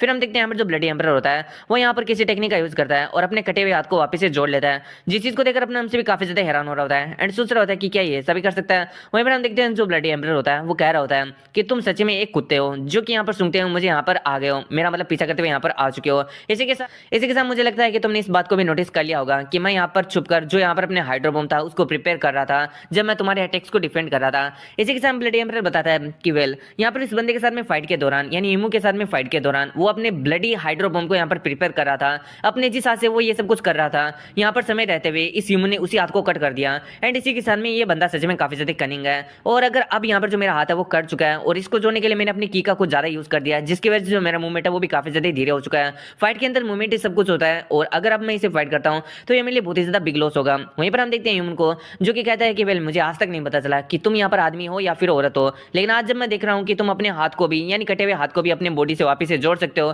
तो तुम कुछ और नहीं बल्कि एक मोस्टर हो। जिस बात से यहाँ पर जो ब्लडी एम्परर होता है उसे काफी ज्यादा गुस्सा आता है, लेकिन उसे ये भी पता होता है कि ये सब कुछ उसे प्रोवोक करने के लिए कहा जा रहा है एंड इसी के मन में सोच रहा होता है कि मुझे पता था कि ये बंदा मेरे को चेस कर रहा है। ऐसी बात नहीं है कि मैं इससे डरता हूँ, लेकिन बस बात इतनी सी है कि मैं ऐसे बंदे से फाइट नहीं करना चाहता हूँ जो कि मेरे जीतने का यहाँ पर लेवल का हो। एंड इसी के साथ में अब तो मेरा जो यहाँ पर मूवमेंट है वो भी काफी ज्यादा धीरे हो चुका है और ये जो सुनो बास्टर्ड है वो भी यहीं पर खड़ा है। अगर ये इसका साथ देता है और ये दोनों मिलकर मेरे ऊपर अटैक करते हैं तो इससे मेरे को लगता है कि मैं काफी ज्यादा डिसएडवांटेज में जा सकता हूँ। ये बिल्कुल भी अच्छा नहीं है, मैं यहाँ पर इस गवर्नमेंट के कुत्ते के पूरी तरीके से यहाँ पर चितड़े कर देना चाहता हूँ, लेकिन मेरे पास में अभी कोई चॉइस नहीं है, मुझे यहाँ से जाना होगा। और ये कहते हुए हम देखते हैं जो ब्लडी एम्परर होता है वो वहां से भागने लगता है एंड इसी के साथ सुनो से कह रहा होता है कि 3 साल है तुम्हारे पास में, जो करना है वो कर लो क्योंकि उसके बाद में तो जो पाम एम्परर है वो भी तुम्हें नहीं बचा पाएगा। इधर अपना एमसी इस चीज को सुनकर काफी ज्यादा हैरान होता है। वहीं पर हम देखते हैं जो ब्लडी एम्परर होता है वो वहां से चला जाता है। अब हम देखते हैं उसके जाने के बाद ह्यूमन उसका पीछा नहीं करता क्योंकि ह्यूमन यहाँ पर 3 महीनों से उसका पीछा कर रहा है और जब भी वो पीछा करता है वो बहुत ही ज्यादा यहाँ पर दूर भाग जाता है क्योंकि जो ब्लडी एम्परर है उसके पास में यहाँ पर भागने की बहुत ही ज्यादा अच्छी खासी टेक्निक है। लेकिन यहाँ पर ह्यूमन खुश होता है और सेटिस्फाइड होता है कि आज उसने यहाँ पर जो ब्लडी एम्परर उसका हाथ कट कर दिया। फिर हम देखते हैं अपना एमसी यहाँ पर उस ह्यूमन के सामने आता है और कहता है कि वेल थैंक यू सर, मैं आपकी हेल्प के लिए काफी ज्यादा शुक्रगुजार हूँ। एंड इसी के साथ मन में सोच रहा होता है कि मैंने ऑलमोस्ट इसको यहाँ पर अभी ब्लड एम्परर कह ही दिया था, ये मेरा काफी ज्यादा बड़ा मिस्टेक हो जाता अगर मैं ये सब कुछ कर देता क्योंकि चांगसी ने अपने एमसी को बताया था कि यहाँ पर मुनिम के अंदर कुछ ऐसे लोग भी हैं जो कि अपने टाइटल के द्वारा अपने आप को प्रोनाउंस करना बिल्कुल भी यहाँ पर सही नहीं समझते हैं और उनमें से ये बंदा भी एक है।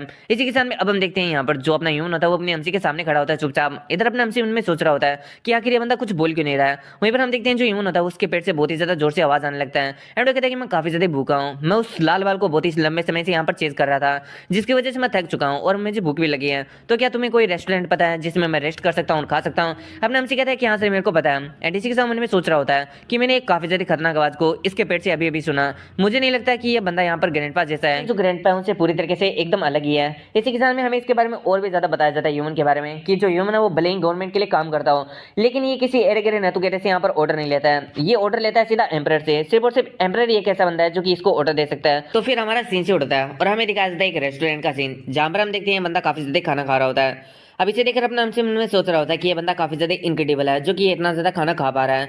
मेरे फादर इसके सामने एकदम बच्चे जैसे दिखाई देंगे। वहीं पर वो बंदा कह रहा होता है कि वेल तुम्हारा थैंक्स, तुम्हारी वजह से मैं इतना ज्यादा अच्छा खाना एंजॉय कर पा रहा हूँ। अपना हमसे कहता है कि नहीं, तुम मेरे सेवियर हो तो इसलिए आप जितना चाहो उतना ज्यादा खा सकते हो।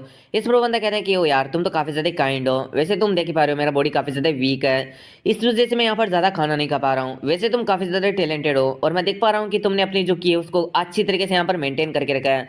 अपने हमसे कहता है कि नहीं इतना भी नहीं है, आपको ज्यादा काइंड हो। इस पर बंदा कहता है कि अच्छा तो मैं देख पा रहा हूँ कि तुम बहुत ही ज्यादा हम्बल भी हो, तो मुझे बताओ आखिर ऐसा कोई है जो कि तुम्हें मतलब तुम अपना टीचर कहते हो उसे, यानी कोई तुम्हारा टीचर है। इस पर अपने हमसे कहता है कि वैसे मेरा कोई टीचर नहीं है और ना ही मैं उसका डिसाइपल हूँ, लेकिन वो मेरे ग्रैंडपा और उन्होंने मुझे बहुत कुछ सिखाया और उनका नाम यहाँ पर चांगची द बाइक सब है। अब इस बात को सुनकर हम देखते हैं ह्यूमन कहता है कि अच्छा तो चांगची तुम्हारे यहाँ पर ग्रैंडपा है। अब हमें इन दोनों के बारे में बताया जाता है कि ये दोनों सिमिलर एज के हैं और इन दोनों के बारे में बताया जाता है कि ये दोनों की जो रिलेशनशिप है वो यहाँ पर मुजिम के अंदर बहुत ही ज्यादा अलबेली है। ये कहने के लिए फ्रेंड्स है, लेकिन एक दूसरे की पीठ के पीछे ये एक दूसरे की यहाँ पर बुराई करते रहते हैं। लेकिन फिर भी अगर चाहे ऑल ओवर देखा जाए तो ये दोनों काफी ज्यादा अच्छे यहाँ पर फ्रेंड्स हैं। इसी के सामने अपने हमसे भी ये सारी की सारी बातें सोच रहा होता है। वहीं इसी के साथ ह्यूमन मन में सोच रहा होता है कि वेल मैं इसको अपना डिसाइपल बनाना चाहता था क्योंकि ये बंदा मेरे को काफी ज्यादा टैलेंटेड लग रहा था। लेकिन ये काफी ज्यादा अफसोस की बात है कि ये ऑलरेडी उस चांगची द बास्टर्ड का यहाँ पर ग्रैंडसन है। अगर मैं इसे यहाँ पर जो गवर्नमेंट है उसकी सर्विस करने के लिए कहूंगा तो ये पक्का से यहाँ पर जो इसका ग्रैंडपा चांगची है वो इसको इसके लिए मना कर देगा। एंड मुझे तो ऐसा ही लगा था कि मैं सच में अपने लिए एक अच्छा डिसाइपल को यहाँ पर फाउंड कर लिया हूँ जो कि गवर्नमेंट सर्विस को कहेगा। लेकिन मुझे लगता है कि अभी भी मुझे एक बार के लिए ट्राई करना चाहिए और उससे पूछना चाहिए। और फिर वो अपने हमसे कहता है कि तुमने अपना नाम क्या बताया। अपने हमसे इस पर कहता है कि मेरा नाम सुनू है। इस पर बंदा कहता है कि वैसे मेरे को बताओ सुनो, क्या तुम गवर्नमेंट सर्विस करना पसंद करोगे। इधर अपना हमसे कहता है कि क्या गवर्नमेंट सर्विस, नहीं मेरे को इस चीज के अंदर कोई इंटरेस्ट नहीं है। अब इस बात को सुनकर यहाँ पर जो होता है उसका दिमाग खराब हो जाता है। वो मन में सोच रहा होता है कि लगता है कि इस बंदे को यहाँ पर पहले ही उसने पॉइजन कर दिया चांगची ने। एंड मुझे लगता है कि अब ये भी उसके जैसे ही बास्टर्ड बन चुका है। फिर वो कहता है कि तुम इडियट यहाँ से दफा हो जाओ, मुझे यहाँ पर सोने के लिए जाना है और उसके बाद में मुझे उस ब्लडी क्लाउड एम्पर का भी पीछा करना है। अपने हमसे मन में सोच रहा होता है कि यार ये तो कुछ ज्यादा ही जल्दी अपसेट हो गया। फिर अपने हमसे उसे कहता है कि वैसे तो वो यहाँ से भाग गया तो आखिर तुम उसका पीछा कैसे करने वाले हो, यानी तुम्हें क्या पता कि वो कहाँ पर गया है, हम तो उसे यहाँ पर खो चुके हैं, अब क्या पता कि वो यहाँ पर कितने ज्यादा लोगों की जाने ले ले। अब इन बातों को सुनकर हम देखते हैं जो ये ब्लड एम्पर होता है वो कह रहा होता है कि तुम्हें वरी करने का कोई भी जरूरत नहीं है, मेरे पास में ऑलरेडी ये है। इसको यहाँ पर एक मैजिकल क्रिएचर भी कहा जाता है और इसका नाम यहाँ पर इन्फ्लेटिंग रेट है। अभी क्या नाम है मेरे को यहाँ पर पता ही नहीं चल रहा, लेकिन मैं इसको रेट ही बोलने वाला हूँ। और फिर वो कहता है कि वेल अगर इसको तुम एक बार कोई भी चीज सुंघवा देते हो तो उसके बाद में उसकी सेंट को फॉलो करते हुए कहीं पर भी पहुंच जाएगा, चाहे सामने वाला बंदा जिसकी सेंट को इसने यहाँ पर स्मेल किया है वो कहीं पर भी जाए, ये इसे स्मेल करते हुए उसके पास में पहुंच जाएगा। और इसकी मदद से मैं यहाँ पर जो ब्लडी क्लाउड एम्पर है उसका पीछा करता हूँ। अब नाम से कहता है कि अच्छा ऐसी बात है। एंड इसी के साथ मन में सोच रहा होता है कि मैं यहाँ पर अगर थोड़ा और पावरफुल होता ना तो मैं पक्का से यहाँ पर जो ब्लडी एम्पर है उसका पीछा करता एंड उसे यहीं पर खत्म कर देता, ना ही उसे इनोसेंट लोगों की जान लेने देता और ना ही उसे और भी ज्यादा कोहरा मचान देता। फिर हम देखते हैं यहाँ पर जो अपना ये बंदा होता है ह्यूमन, वो कहता है कि चलो मैं तुम्हें एक बात पहले यहाँ पर कह देता हूँ कि तुम्हारे पास में जो यहाँ पर डेमनिक हेडलेस ब्लड आर्ट है उसको सीखने का बिल्कुल भी ट्राई मत करना।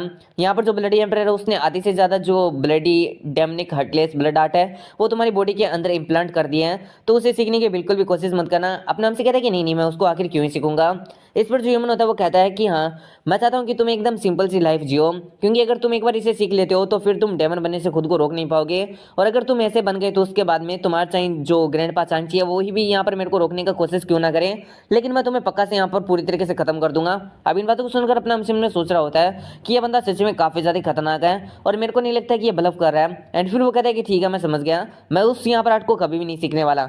अब इन बातों को सुनकर हम देखते हैं जो ब्लडी एम्पर होता है, आई मीन जो ब्लेड एम्पर होता है, वो कहता है कि चलो ठीक है अभी मैं यहाँ से जा रहा हूँ, और इतना कहते हुए हम देखते हैं वहां से चल जाता है। वहीं पर अपने हमसे में सोच रहा होता है कि मेरे को बिलीव ही नहीं हो रहा कि आज सेम ही दिन के अंदर मैं जो ब्लडी एम्पर एंड जो यहाँ पर ब्लेड एम्पर है उन दोनों से यहाँ पर मिल गया। एंड अगर ग्रैंडपा यहाँ पर होते ना तो ये वाली सिचुएशन काफी ज्यादा अलग होती। फिर वो मन में सोच रहा होता है कि यहाँ पर जो ब्लडी क्लाउड एम्पर है उसने मुझे यहाँ पर 3 साल दिए हैं, लेकिन ये चीज तो मेरे को हंसा रही है क्योंकि 3 साल से पहले मैं इतना ज्यादा पावरफुल बन जाऊंगा कि मैं उसको खुद को यहाँ पर टेक डाउन कर लूंगा। फिर हमारा सीन शूट होता है और हम देखते हैं यहाँ पर अपना एमसी वापस आ जाता है बाहर। तभी हम देखते हैं उनको जिसकी नजर पड़ती है अपने एमसी के ऊपर, एंड वो कहती है कि सुनो तुम। इधर अपना एमसी कहता है कि हाँ क्या हुआ। यहाँ पर जो यून होती है वो कह रही होती है कि वेल हम यहाँ पर जो अपना ये नाइट ग्लो जेम है उसको डिपॉजिट करवाने के लिए जा रहे हैं, तो क्या तुम भी हमारे साथ में चलोगी हमारी हेल्प करने के लिए। अपना हमसे में सोच रहा होता है कि मैंने इसे अनब्रेकेबल सेलेस्टियल मार्शल आर्ट सिखाया है और देखने से ऐसा लग रहा है कि ये उसकी वजह से काफी ज्यादा रिकवर्ड भी हो चुकी है। फिर अपना हमसे कहता है कि ऑफकोर्स मैं तुम्हारे साथ में चलूंगा, और अगर मैं नहीं चलूंगा तो और कौन चलेगा। इस पर योन अपने हमसे को थैंक्स करती है। एंड इसी के साथ में हमें दिखाया जाता है यहाँ पर जो गोल्डन ड्रैगन एसेंस होता है उसका सीन। तो अब से मैं इसको गोल्डन ड्रैगन ही बोलने वाला हूँ। तो हम देखते हैं वहां पर जो गिरगिट होती है वो आई होती है, एंड इसी के साथ वो कह रही होती है तो क्या तुम मेरे को ये पन्नी बास्टर्ड ला कर देने वाले हो। इस पर बंदा कहता है कि नहीं नहीं, मैं यहाँ पर बहुत ही ज्यादा कोशिश कर रहा हूँ, लेकिन आपको भी पता है कि आजकल काफी ज्यादा मुश्किल हो गया अच्छे सिलेबस को ढूंढना।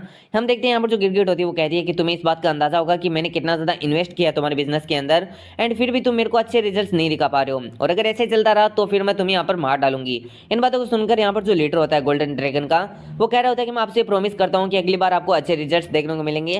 प्लीज मैं आपसे भीख मांगता हूँ, मेरे को एक और चांस दे दीजिए। इस पर जो रिंग जिन होती है वो कहती है कि चलो ठीक है मैं अभी यहाँ से जा रही हूँ, और इतना कहते हुए हम देखते हैं वहां से चली जाती है। उसके जाने के बाद में हम इस बंदे की हालत को देखते हैं जो कि मन में सोच रहा होता है कि डैम इट, मुझे यहाँ पर पहले से ही जो ये लड़की है उसके साथ में बिजनेस नहीं करना चाहिए था। अब देखो मेरा यहाँ पर क्या हालत हो गया।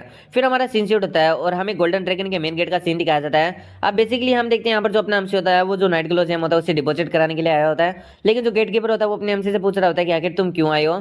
इधर हम देखते हैं जो गार्ड होता है वो अपने हमसे के बारे में बताने वाला होता है कि आयरन ब्लेड वगैरह वगैरह ये सब कुछ चंग चीज का दादा परदादा ये है। तो अपने हमसे उसको यहाँ पर साउंड टेलीपैथी की मदद से कह देता है कि तुम्हें मेरी जो आइडेंटिटी है उसे रिवील करने का कोई भी जरूरत नहीं है। एंड इसी के साथ में हम देखते हैं यहाँ पर जो अपना एमसी होता है वो यहाँ पर कुछ सोचने लगता है जैसे कि ये जगह ऐसी है वैसी है। तो बेसिकली ये जगह कुछ और नहीं बल्कि एक बैंक है। इसके बारे में यहाँ बताया जाता है कि यहाँ पर जो मनी है उसको एक्सचेंज किया जाता है, डिपॉजिट किया जाता है, विड्रॉ किया जाता है, एंड यहाँ पर जो करेंसी है उसको बनाया भी जाता है, छापा भी जाता है। एंड इसी के साथ में अपना एमसी में सोच रहा होता है कि वेल ये लोग अपना प्रॉफिट बनाने के लिए जो गरीब है उन लोगों को यहाँ पर हाई इंटरेस्ट रेट के ऊपर जो है ना वो देते हैं, लोन देते हैं, एंड इसी के साथ में उनसे लोन लेते भी हैं, जिसकी वजह से ये जो चीज है या फिर ये जो जगह है वो बाहर से दिखने में काफी ज्यादा भव्य क्यों ना हो, लेकिन अंदर से ये चीज मतलब ये जो जगह है वो काफी ज्यादा यहाँ पर डरावनी है, जहां पर जो गरीब है उन लोगों के साथ में एक्सप्लॉयटेशन होता है, उनको पूरी तरीके से निचोड़ा जाता है। इसी के साथ में हम देखते हैं यहाँ पर अपना एमसी अंदर चला जाता है, जहां पर हम देखते हैं कोई अपने एमसी से पूछ रहा होता है कि आखिर तुम क्या डिपॉजिट कराना चाहते हो। अपना एमसी कहता है कि वेल हमारे पास में जो चीज है डिपॉजिट कराने के लिए वो यहाँ पर काफी ज्यादा ही बहुत ही ज्यादा वैल्यूबल है, तो क्या हम ऐसे खुले में बात कर सकते हैं।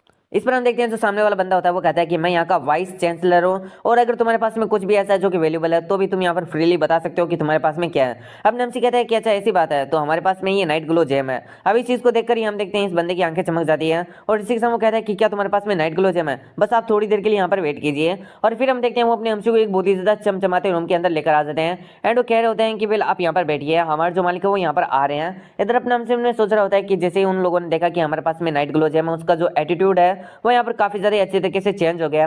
फिर हम देखते हैं जो योन होती है वो अपने हमसे से कह रही होती है कि तुम अपनी आइडेंटिटी को क्यों छुपा रहे हो। अपने हमसे कहता है कि वेल ये मेरा पर्सनल मैटर है और मैं अपनी फैमिली को इसमें घसीटना नहीं चाहता, क्योंकि ये चीज मेरे को अच्छी नहीं लग रही है, और मैं चाहता हूँ कि ये लोग कोई होशियारी करें, कोई यहाँ पर दिखाए अपनी तिगड़म। एंड अगर मैं यहाँ पर बता दूंगा कि मैं आयरन ब्लेड बाइक हाउस से हूँ तो यहाँ पर मेरे को बिल्कुल भी होशियारी नहीं दिखाएंगे। इन बातों को सुनकर योन कहती है कि तुम आखिर क्यों चाहते हो कि ये लोग यहाँ पर होशियारी दिखाए। अपने हमसे कहता है कि वेल मैं इसी चीज का तो एडवांटेज उठाना चाहता हूँ, अगर ये